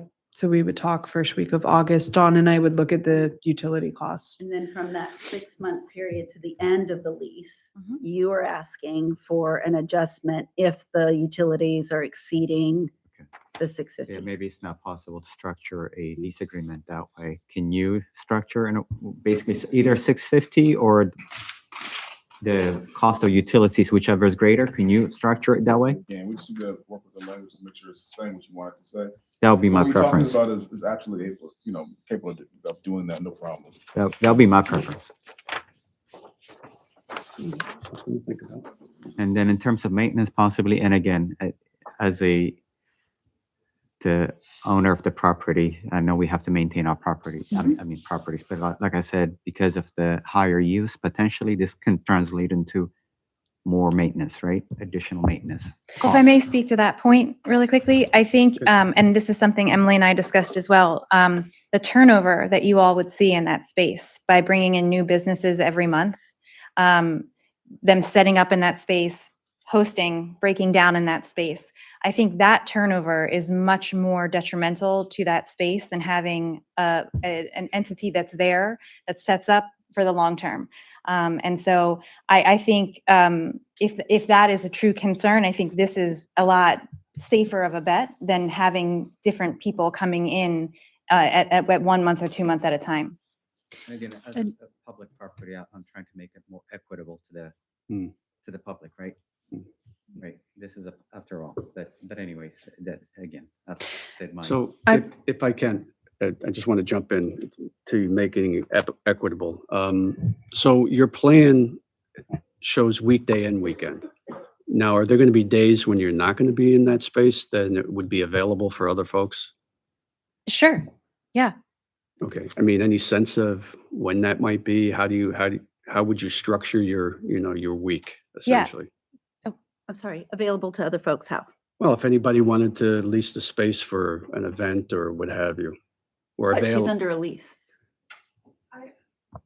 I get know that. we had tried that in the past. Mhm. What gets difficult is how do you protect their supplies, Okay. their All right, things? so this would be, once you would structure the lease in such a way that that's her space. and Yes, that's- but I okay. think what Dawn and I talked about, and I think we could accomplish, is how could we still partner to offer some public free things where maybe it's the town goes over and we do a little presentation, and maybe Dawn helps facilitate that capacity of something we could do over in the museum, whether it be for kids or things of that nature, such as our walking tour. Like we always start it there, do a talk. We usually offer a little refreshment. So how can we still partner together to offer those opportunities, if not maybe a few more than what we've done before? So then what that tells me is that we have ownership essentially with her in that space, with Dawn in that space. And I would think that ownership would drive, care and taking Mhm. place, taking care of the place. And the only other thing I was going to say on maintenance is with our new asset software, I'll be able to track it very closely in the new year once that gets live. And so I'll have a better idea of maintenance cost on this space. And don't get me wrong, I like the idea, I like what you do and everything, right? But again, keep on going back. This is a public property, right? So we do have certain responsibilities when it comes to public assets, I right? understand. So that's all it is. I understand. Okay. Did anybody have any last comments? comment guy here. Can we, and I'm thinking more on the lease side of things, can we put some wording in the lease to kind of put a commit in there for, X amount of farmers markets over the 6-month period, or you see where I'm kind of going with that? To kind of lock in on that, yeah. Yeah, I mean, those are our favorite. We love it. We Want to make sure we document it. Yeah, in the anytime lease. Julia reaches out and asks and says, "Hey, we've got this farmer's market. Do you?" And it's never a no. So Okay. absolutely. I just want to make sure. Yep. It's documented in there. So that would be in addition to the annual quarterly community events? I don't know how we want to word that. I mean, look, we could put something in there that says, Certain you're going to be here number. every week, and you're going to say, no, I'll be there once a month, Yeah. It's just a starting point is what I'm thinking. Sure, that's no problem on our end. Make Okay. it more solidified as far as ambiguous Yep. as far as contributing. Yeah. And we can advertise at that point in time as well. 100%. Yeah. So if nobody else has anything to say, I have some final comments. This shocker, here's your icebreaker. I was a preschool teacher way back in the day. And one of my favorite things was to put classical music on and have my kids finger paint. And it was amazing because the parents would come and go, "How did you get them to do this?" And I'd be like, it was so much fun. And it really does plant that seed. And to reiterate, the Holiday Bazaar is one of my favorite events to participate in. And I do a craft every year. And I had kids come up this year going, "This is what we did last year. This is what we did the year before." And they come and they want to do that. It's something fun. They walk away with something so deep and meaningful. And I will remind everybody, we do not know where and how our families are living within our community. We don't know. That one day for that 2 minutes, 3 minutes that we were interacting with them could be everything to them for the year. So again, I'm very much in support of this, clearly. I really appreciate you coming out and presenting. Absolutely. And thank you. Thank you. Yeah, Thank you absolutely. all. So what's our next steps?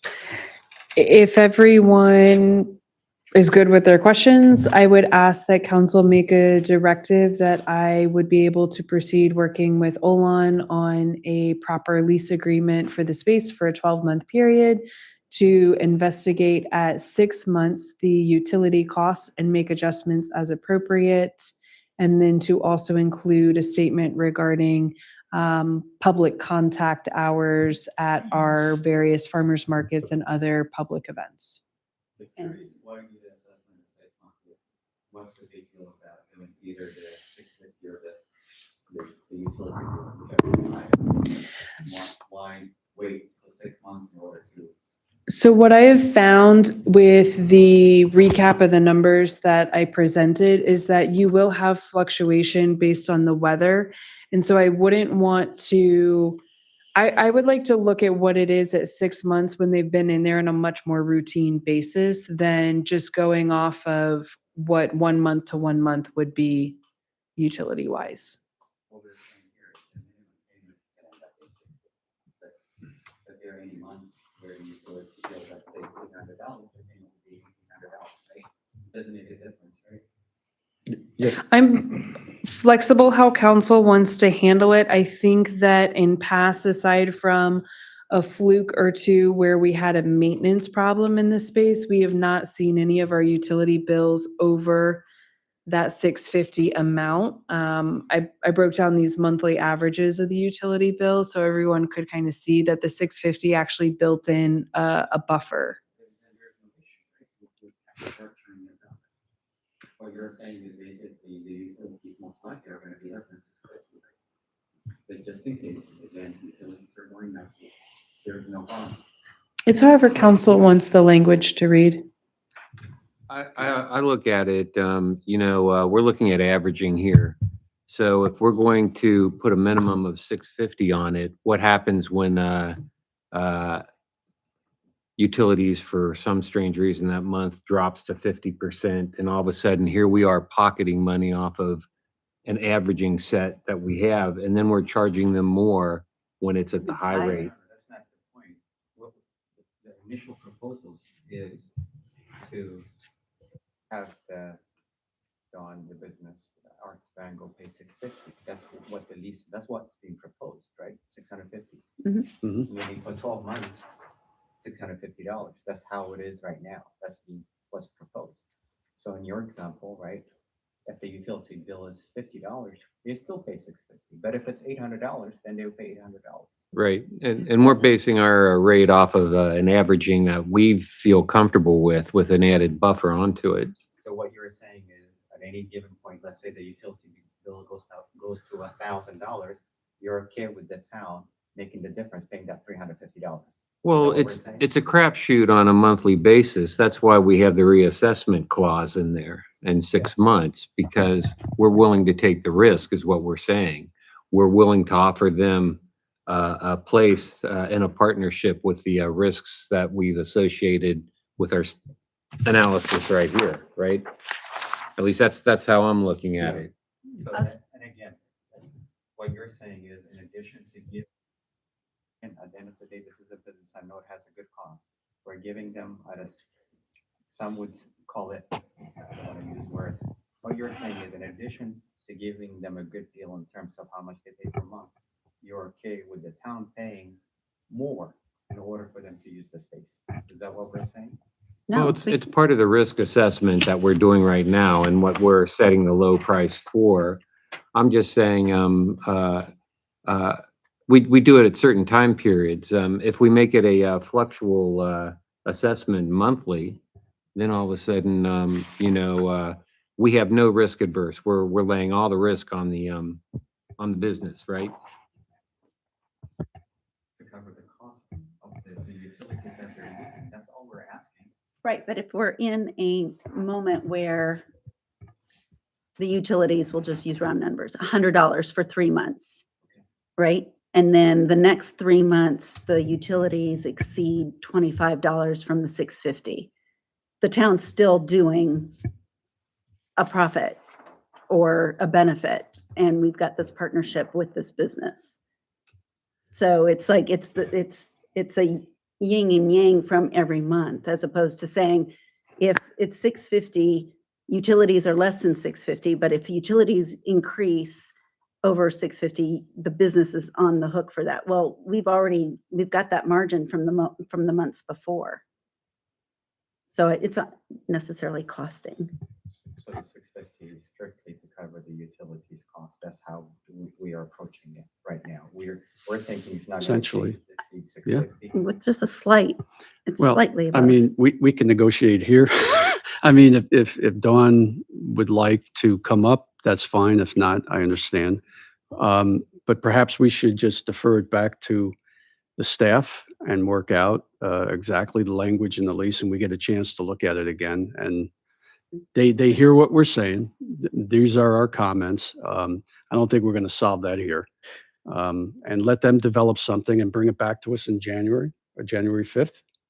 Would that be Would that okay? be enough time? Could you do that? And then we would also have our other members here as well to weigh in. I just have one comment. Yeah, go ahead. On the financial side, to address your question, if it was another business that came through, and I know I see the numbers every day, so to me, it's a real quick thing, but we have 2% that go, 2/7 that goes back from tourism money.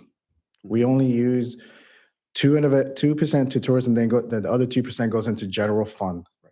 This is very justifiable to your question. Why would we do this for this business versus another type of business?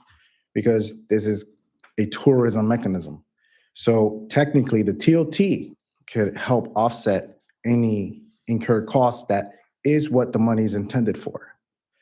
And we need to remember that. We do have the obligation per the agreement that we have to give back 3/7 goes back to reimbursement, 2/7 goes to tourism, and the other 2% goes into general fund. But this is based off a TOT, not the residents. This is the TOT tax, that this is what it was meant for. So to address your question, why would we do this? It's because it's a great collaboration with the town, how it's changed with so much younger families coming through. It's a great collaboration for the town, going back to strategic planning. But for when it comes to the funds, there are avenues of funds that we already collect that can go towards this to offset some of those costs. that we couldn't do with a private business. He's Well, not I mean, convinced. I understand the argument for funding, but I think his point is, favoritism towards a business. And, if you do it to one business, you got to do it to all businesses. So, and I'm saying, well, we're looking at more of a partnership here. So there are exceptions there. It's all gray area space that we're dealing with this partnership. So. Can I explain how I came up with 650? Yes. Go ahead. Because I don't know that I've said that. So when I looked at all of the past utility costs and then I looked at the negatives, right? Because we've only technically had a profit on the space 2 months since Crossroads Arts Alliance has been in there.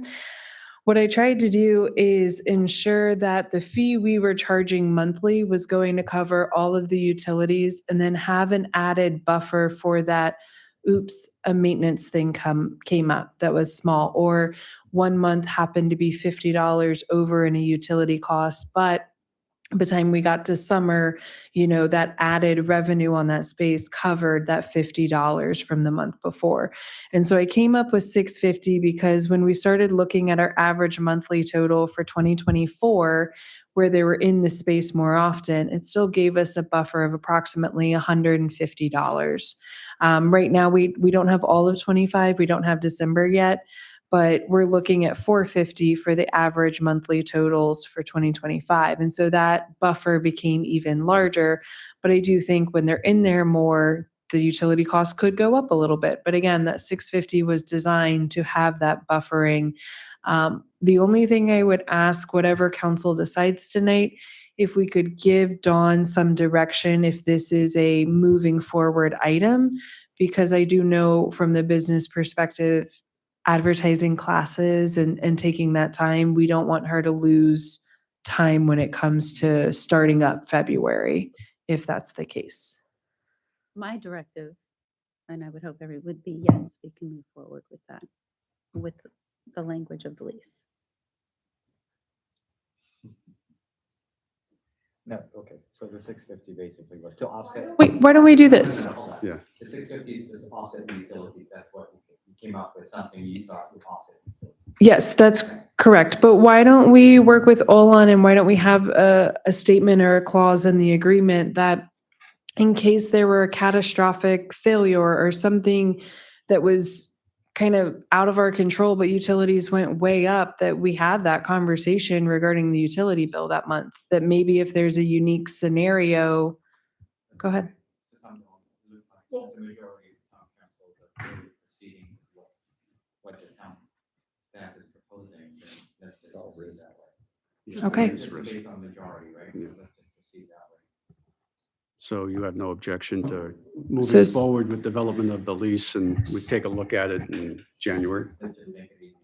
Okay, so 650 with a statement in there to reassess the utilities at the 6-month increment. Can we put an and or kind of an if and statement or statement in there? 650, reassess at 6 months unless it goes up by X percentage. And So I mean, that's your that's what I'm risk throwing it out there, mitigation. not just saying reassess on the average. If it goes up by 25%, it triggers a clause to reassess at that time. So you, Thoughts? and that would be before the 6-month period? Yes. That's what you're, Yep, you're 6 you're months looking to or- mitigate risk, Yes. essentially, yeah. Yep. Is that okay with you, Dawn? Can we charge like $5 for every kid to ring the bell too?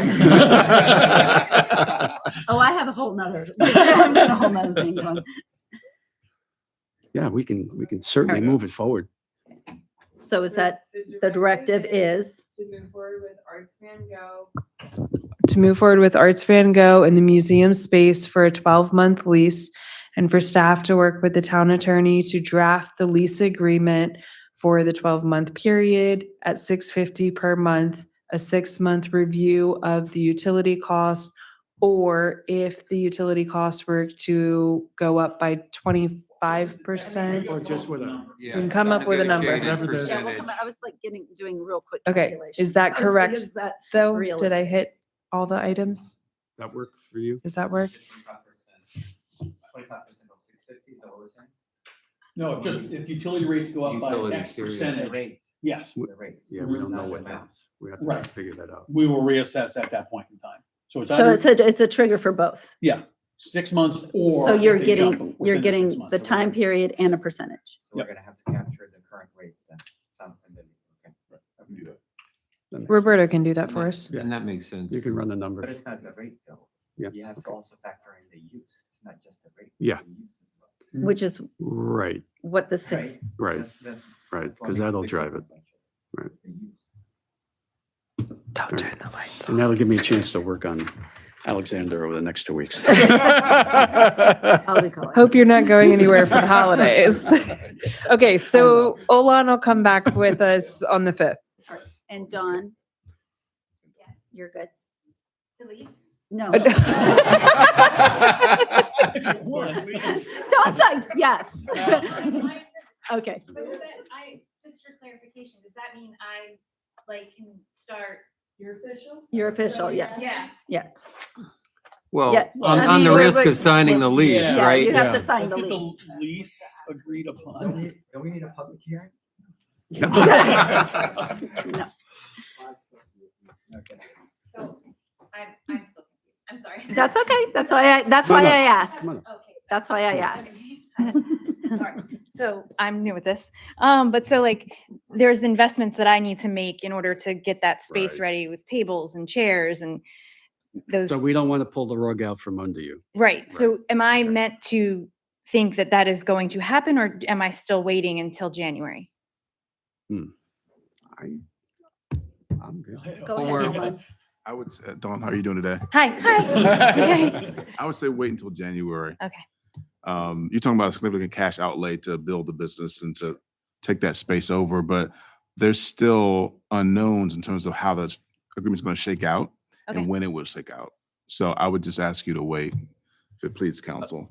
We're working on the legal aspect of things. Yeah. And so that's going to take just a minute, Sure. but the council is saying that we would like to move forward with you as a business. We just need to get these things into place. And it's certainly not going to be a minute. It's going to be billable hours. I'm working. If we get an LOI, would that trigger something different?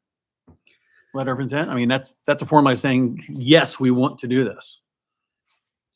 I just, when it comes down to contracts, it's Yeah. not That's done. fair. I'm, It's not done until it's done. until the Yeah, sign I on mean, deadline, I'm so, okay with that, but I'm just yeah. trying to No, I understand. move things along. Yeah. Then you've got I mean, two I council- think- It's not gonna make a difference, but you also have to take into consideration two other council members, but I don't think that's gonna make a difference. No, and I think this is the LOI right here. Yeah, Yeah. that's pretty Yeah, much it. I think that your presentation and your business, thank you very much You're for welcome. sharing your business plan. Yes. It's This like is how we make the a baby. sausage. Yeah, yeah. I can't wait to bring my son. I mean, he'll be 24 on Monday, but I can't wait to bring him. Oh, I love that. Okay, thank you. All right, Hey, thank Dawn, you. Thank you. Thank you. Staff is good. Yes. We beat that up enough? We did.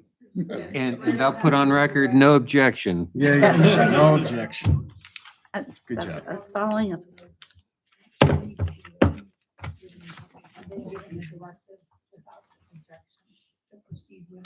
Is there any objection?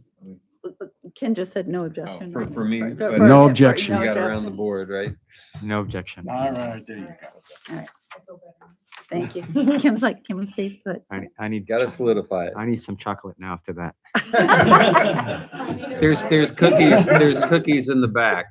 Okay. It's just, why did Joe get them Let's all? bang it. Let's bang it out. Let's bang it out. All right, so we have decided that we're gonna leave the appointments for the vacancies until January to give an opportunity for other applicants. Okay, so now we are gonna move on to the amended strategic plan, the draft. Very quick, on page 21, I updated the priorities document. So right below the title of top 10 priorities in bold, I stated the lower response values equal higher priority level. And then I put in 2 asterisks. I need to fix one grammatical error and delete the word "and" out of the first sentence of the first statement. And then the second one is on the next page, on packet page 22. And that was just stating the progress that council has made on the town center site plan, as well as the park RFP. Otherwise, this was just in here again for community information, awareness. We brought it to the ARB as well as Planning Commission. We'll have it on the January 5th meeting. What would council, would you guys like to look to adopt the amended strategic plan at your February regular meeting? So that gave 2 more opportunities for the community to come in and give feedback? Mr. Passanello has a question. Yeah, can we just, okay, so the path forward is what I'd like to talk about. So the intent is to post this document on page 21, packet page 21. Can we, 16 through 22. The entire amended. okay, but I thought the concept was essentially this, right? Mostly this is what we're looking for feedback on, or is it the whole thing? I would say the whole document, since you guys have made some modifications and amendments to it, you've completed some tasks. We added a couple more tasks or strategies in. So I would say feedback on the entirety of the documents. I agree. So what forum are we looking, other than maybe a hearing on this or something? What's your thinking? How do we get it out there so folks have an opportunity, and how do we communicate with them? So we can I know we post have it. the app and all the Yeah. other stuff. We can post it out on all of our normal channels. I was just hopeful that people would come in and give comments during citizens time, write emails in, contact you guys, however they usually reach out to you. Alexandra also just mentioned we can ensure it goes out in the newsletter that goes out in January. So we can be a little longer, but we'll just print the whole thing and put it in there. No, we'll print the whole thing. Prince William County Print Shop's printing them for us these days. They look real nice and professional, but we can get this added in there. I think it would be important to have the document in there. It brings unity and And then let people know why don't we work with our clerk to add a special citizens time on the January work session, if council's open to that. And it's specifically for the strategic plan. That way they'd have time to get their newsletter, read on it, ask questions, call us, but then they could come in end of January and give in-person feedback at that meeting. and we can engage our neighbors and neighborhoods. And then Alexander? Yeah, Emily, the survey results, I'm assuming what we're looking at here does not include the survey results from staff, right? no, it does not. This is only the town council's, only the 7 of you's survey results. But I That's think it. we said that we wanted to get, and take into consideration your results, right? Mhm. Should we do that? Should we discuss these priorities, or should I- we just move forward these priorities without further discussion So we had put together the council and the staff initially? priorities initially. You guys looked at it, and then I came back with just the top 10 council. So I think that you guys are well aware of what we would like to see and what we would like to continue pushing forward. But I think these top 10 are very adequate and good measures that we should work for. Just curious, in terms of, in comparison to top staff's survey results, how does it compare? How do we compare? The comprehensive plan moved further up when it was just the council. The maximum speed limits, I think, also moved further up. And there was one other one. The capital improvement plan, I think, went down a little bit. But generally speaking, you still had site plan, you still had the park plan, and traffic mitigation was still a big one. Is this something you would like to discuss further? I'm just wondering, The entire group? I know that's what we initially, I thought we said we would like to also get their input, right? We did. We did. And we did, and then, But did we maybe do you- anything with that? Maybe you weren't at the last meeting. Oh, I wasn't. Maybe that's Oh, why, okay. okay. There you go. Okay, okay. I- Maybe Yeah, that's you go why. ahead, and Maybe that's why. I'll, if I may. We talked about that, and we had asked that we segregate that again, because it's the council's priorities. And that's what the majority felt made more sense. Also noting that the staff's results are still, they're still available if anybody had questions in regards to. And before we adopt, we want to get public feedback, Mhm. if at all possible. And then at the same time, maybe take your survey result into consideration, right? Yeah, I sure. guess, okay, okay, in that case, we're good. I will still print that document for you. Okay, thank you. And you did say the numbers, because I noticed the numbers were off. You rearranged the numbers, the response average. That was something we had spoken about in the last meeting. Because the numbers are Down here. the numbers look weird on the far right column. At number one, even though it has a response average of 1.5, it's our number one thing to do. We're gonna, Statement at the very top of the table where I stated in bold Okay. italicized, Yep. the lower response values equal higher priority level. Is that okay? Do you want it worded differently? Or is that sufficient? If that's sufficient, I will leave it as such. I think it reads just fine. I think that I mean, I don't want to go like highlight arrows and all the stuff. I no. think that you just need to be aware that it's there. One thing I could think of is maybe make the font the same size. 'Cause it's kind of a shrunken font. Make it the same size as everything else. Don't just leave the font the same size. Because right Okay. now it's smaller. The lower response comment, you mean? Yeah, Yeah. just make it the same size as everything.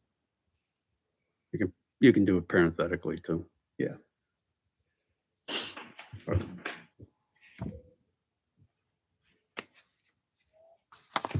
So could we just talk about timeline one more time, Emily, in your mind? So are we gonna need to talk about this again on January 5th? No. No? Okay, we're all good. Right. And so you'll have it in the newsletter. And we're going to be looking for feedback at the end of January at the work session from the public. With a special citizens time denoted to it. Okay. And depending on what the input and feedback is, then we may or may not, on the first meeting in February, adopt it all. Correct. Okay. Okay, I'm good with that. All right. Everybody's in alignment with that? Yep. Thank you. And I think Matt would thank you for putting in the footnotes.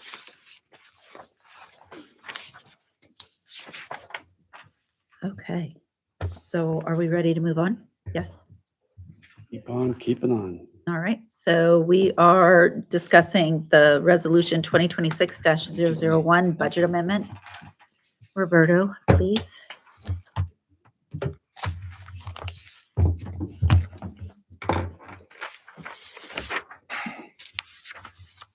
Good evening.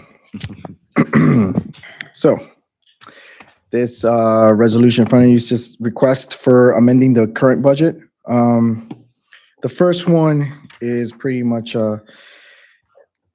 trying to explain this, sorry.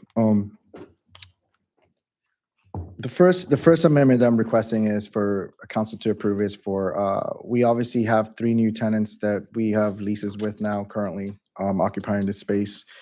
And this is more of a rebalancing of within that revenue section of rentals. Rebalancing 25,804 out of the 60,098 that's budgeted for Washington Street Realty. They are no longer tenants, so obviously we have those funds there that we want to move over for some of that. It would still have a balance there that we won't reach since they're no longer here at the end of the year, so still capture that loss of revenue. In practice, in the past, something like this was something we've done where we do the amendment, the rebalancing, and then we address it with council, like make them aware of it. But again, in me trying to make better internal controls and better policies, I did review our charter, and we do not currently have an administrative wording when it comes to this. I am working, the finance liaison Councilman Pasanello aware that I'm going to be working on a policy to give administrative rights to, obviously you guys will review it, discuss it, but administrative rights for in the future situations like this, that if it doesn't change the overall amount of the budget, I will be able to rebalance it, still having to report on it to council. But as currently right now, that's why I included it in this budget amendment as part of the memo, for full transparency. Included this for you guys to discuss and vote on in this resolution. I don't know if there's any questions on this first one, request. Anyone? Seeing none. Okay. The second item that I'm looking here to get an amendment for an approval amendment for is for the police department. Obviously, Chief has been really working hard on getting grants for his department. The HEAT grant was one of them he obtained. We have obviously purchased this equipment already on his uniform police supplies line item, but we haven't allocated the $10,000 grant he did receive. So this is basically just wanting to formally recognize those revenues, and obviously on the expenditure side, recognize it under his police supplies expenditure, so he does not go over budget, as he does have that budget line item for operational needs. This was something that was additional that he got after the budget was adopted. So this is just to be more formal on it. And with these two changes or amendments that we do not meet the 1% requirement for a public hearing, that is another reason why we are having it here for discussion at the work session, and hopefully for a vote to be adopted on the January 5th meeting. Any questions? Any questions? I think it's pretty self-explanatory, and finance liaisons are okay with it. Okay. All right, perfect. Okay, thank you. Thank you. All right. Madam Mayor, I have a motion. Oh, I was just gonna say, is there any other business? The chief has something. Go ahead. You would need to add it to the agenda, or we would have to make a motion to discuss it. It doesn't need to be in closed session. Would you like to give them a title? Yes, procurement of in-car cameras. Oh, yeah. So that'll be on our January 5th. Oh, tonight, okay. Item number 7. Oh, we want to add it to the, that's Okay. right. Okay, we are adding a new, okay. That's right. We almost forgot about that. All right. Thank you, Chief. That's right. So Mayor, I moved to, No. I was like, wait a minute. I adjust said- our, well, we gotta make a motion, right? Yeah. So move to adjust our agenda to include, No objection.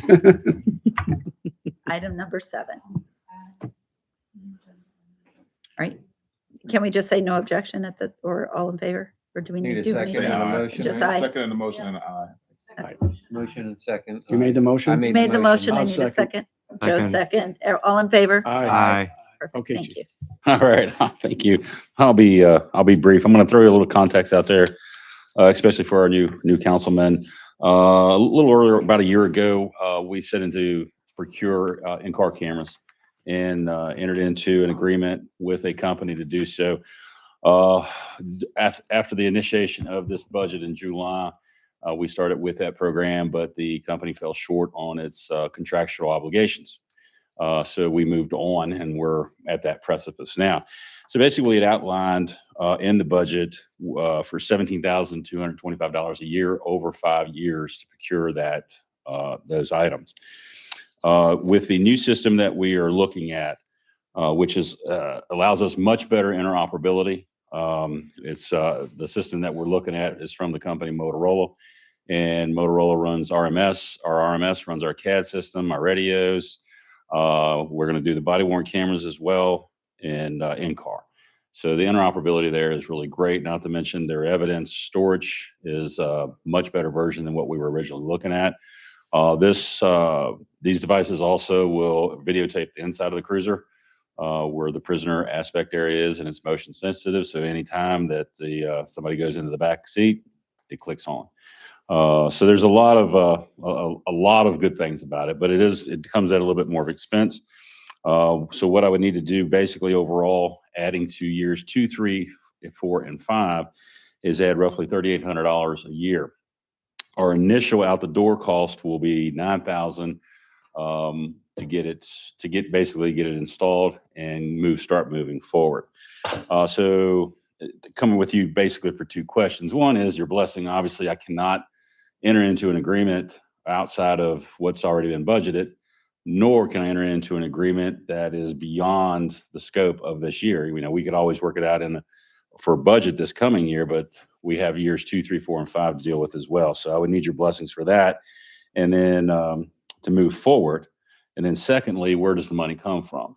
I'm not asking for any supplemental amendments. Basically what I'm asking for is either one of 2 options, is to basically make this work through my current operating budget, which I can do. Or 2 is the $16,000 roughly that we made off the cruiser sales, to have that reallocated to the PD basically for the purpose of the procurement of these items and to carry through for the next few years. So, questions?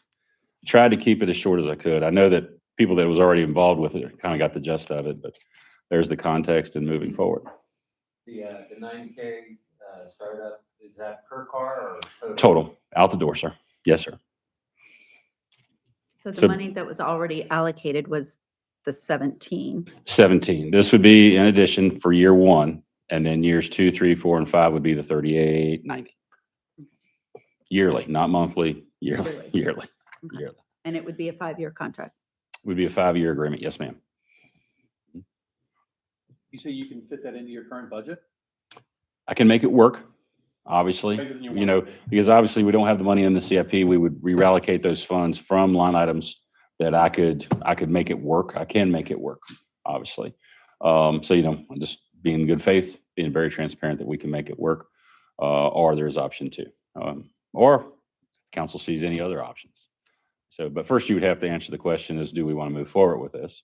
And then secondly is how to make it work with the funds. Does anybody have any questions, comments on the first question?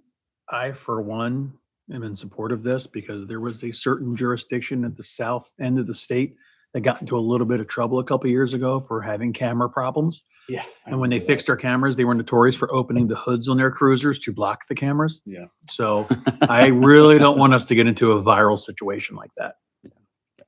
Well, this interoperability as well, to add on to what you say, between the body worn system and the in-car system as well, that watches the officer's actions, but then also the prisoner camera that watches the actions in the rear of the vehicle as well. Go ahead. Yep, and my comment is, you got to function, and you need the tools to function. And these are just part of the tools of that's required in daily operations as of today. It is very standardized and would be very in good police practices. As a matter of fact, I'm truthfully thankful that the previous company failed on their obligations. And I discussed this with Councilman Ben-A earlier, is that the fact that we didn't realize at the point when we were discussing this, we were actually going to be moving forward with Motorola P1 for RMS and CAD. And so we would have had 2 systems that really wouldn't talk to each other had we moved forward with that program earlier, or had the program come to fruition. And does this improve performance for certification? It gives us a whole new effort to do proofs. I can tell you that. Obviously, there's proofs in there where you need pictures of action pictures, I guess, for the lack of better terms. When you only have one officer working, it's really impossible to take those pictures, so to speak. You can't be in the movie that you're taking the pictures of. So In a matter of speaking, it's a great benefit for our certification program. it is a great benefit, not to mention it gives us a check and balances. I mean, we obviously commonly review body worn camera footage on a regular basis now. Now we're able to see what's going on outside of the car as well, and what's going on with the prisoner. So if there's any training issues or educational moments that we need to work with our staff with, we can see it there. Everything's talking to each other. Everything is talking to each other. Is that what the county uses? Oddly enough, no, but at our local law enforcement quarterly meeting this week, Monday, I brought that we are looking at this and that we would be talking about with finance on Wednesday. Chief Newsham was very interested in the synergy and the interoperability of the system as a whole, and has asked me to have the sales rep contact the person that he delegates so they can move forward at least a planning and research stage, because obviously they're a much larger scale than us. I mean, it would be a lot of dollars and cents to them. I mean, every bit is a lot of dollars and cents, but for them, it's a palpable amount. So, but he does want to look into that. He was very, very interested in what we're doing. So, Alexander, did you have a question? I have a question. No, I was going to say I'm okay with it in terms of the funding, right? And I'm also okay with it reallocating the 16K to go towards this, so there is no strain on your budget, right? And also knowing that you don't spend down, right? So if there But is money left over, it's going to go to, right? you and Councilman Passanello know, and of course, if Bob Weir was here, he would tell you the first thing I said when I started in the finance meetings, I don't believe in spend downs. You believe you buy what you need to buy, and if there's left over, you give it back to the citizens, you give it back to the community. So you know that. You know that. As a matter of fact, I pride myself on never going over budget. Never, ever. So, yes, agreed. So we're all in alignment with Chief moving forward because we have a timeline, right? Well, we do, and it's very beneficial to us. The company has really been over backwards for us, and to the tune of knocking off $72,000 in the program overall. So, not quite half price, but we're getting there. Okay. So. Funding perspective, are you also okay with reallocating the 16K? So I think that's what you're asking. You want to know. Well, yes, So we'd like to. that's question number two. So I would be all about the 16K, so it's not affecting. I think it's a great safeguard, and I'm not trying to point anybody in any direction. I mean, obviously, the treasurer, he believes that we should keep our operating budget to where it needs to be, and he just said those words when he was up here a minute ago. Should I be somebody that wasn't very transparent or not a good fiduciary of people's money, then I would say maybe you should make me work within my own budget. But if I don't spend the 16, you're going to get it right back, because I don't believe in spend downs. So this That's side the of safe the way. dais, this side of the dais. And it answers that question, by the way. What do we do with it? That's what we've been asking. Right. Ask and answered. So I feel like we've answered question one and question two. I'll leave it up to Lon. I don't know if it needs a formal vote, but I'll let him Yeah, weigh you in may on want to that. do a motion and a vote on both items separately. Sure. Yes, ma'am. All right. Roberto, you have a comment? To the attorney, I believe we will need a resolution, and and please correct me if I'm wrong. So are we discussing to allocate the full 16 or just the 9,800 we need? Because currently you said that we have the 17,000, but it's $9,800 more than what the 17? Is that? No. So the startup cost is going to be $9,000 over that. And then we have to add back us to years 2, 3, 4, and 5 as well, due to the increase, but also that we will be adding a camera to a cruiser in July. So we're covering the incurred costs across the board over the 5 years. Currently, we would need that 9,000 to get us where we got to go. Correct. So I think, I know you say it's doable right now with the current budget, but I think what you're saying, so basically put in the full, hold on, should we do the amendment, would it be full 16,000, knowing that not the full will be used, because the rest will go back at the end of the year, will go into the surplus or the capital funds for next year's budget and the following year's budget? Or should we just do the 9,800 that he needs now from the 16,000? We're just going to help you keep your books straight, but I think the latter sounds more reasonable to me. Sounds like the easier way to go. Correct. Yeah.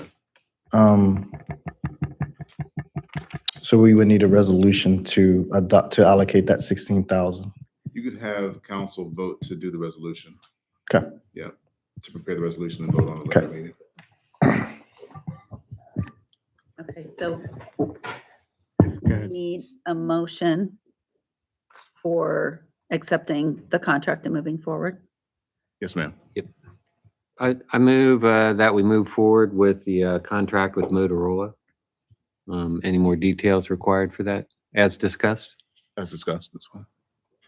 I've got a motion. Okay, I'll second that. Thank you, Joe. I've got a motion and a second.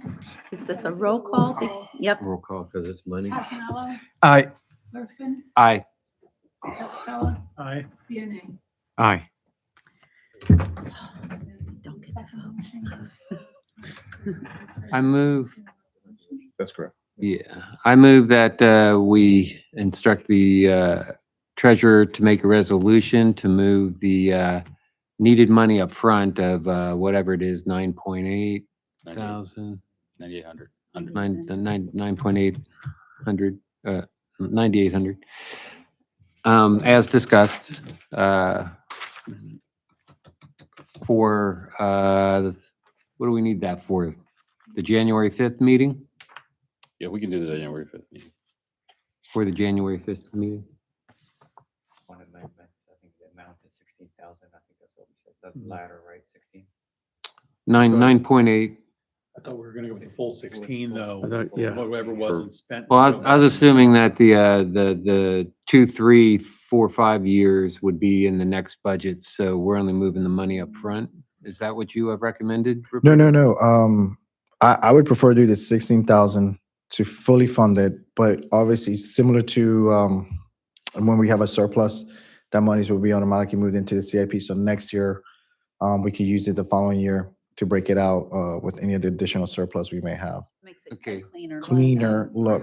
Friendly amendment, 16,000 up front to move money back as needed through details within that resolution. Would council be okay if I just added it to the current amendment that we just discussed in the work session? Make it item 3. It would still be under the 1%. So we wouldn't Yeah, need to hold it. Easier. Yes. Yeah. And That'd be you okay add it with- to the resolution? Correct. So, I think we need to be clear on the Yeah, I think motion. we- all right, yeah, I'll second the motion and then we can have a discussion. Yeah. Okay, a first and a second, and then roll call. Discussion. Is there any other? Okay, clarification then, Roberto, you're going to amend the resolution that was presented earlier. That's, yes. Yeah, this one right here. So that's clear for everybody then? Okay, Do we restate it? ask the clerk. Do you need a restatement? If you'd like me to restate it, I can. I feel like for Yeah, for information, clarification, that would be Okay, best. this Thank is you. to the, Mr. Councilmember Larson, motion to prepare for the town treasurer to prepare an amendment to resolution 2026-001 to add $16,000 as discussed for the body camera contract.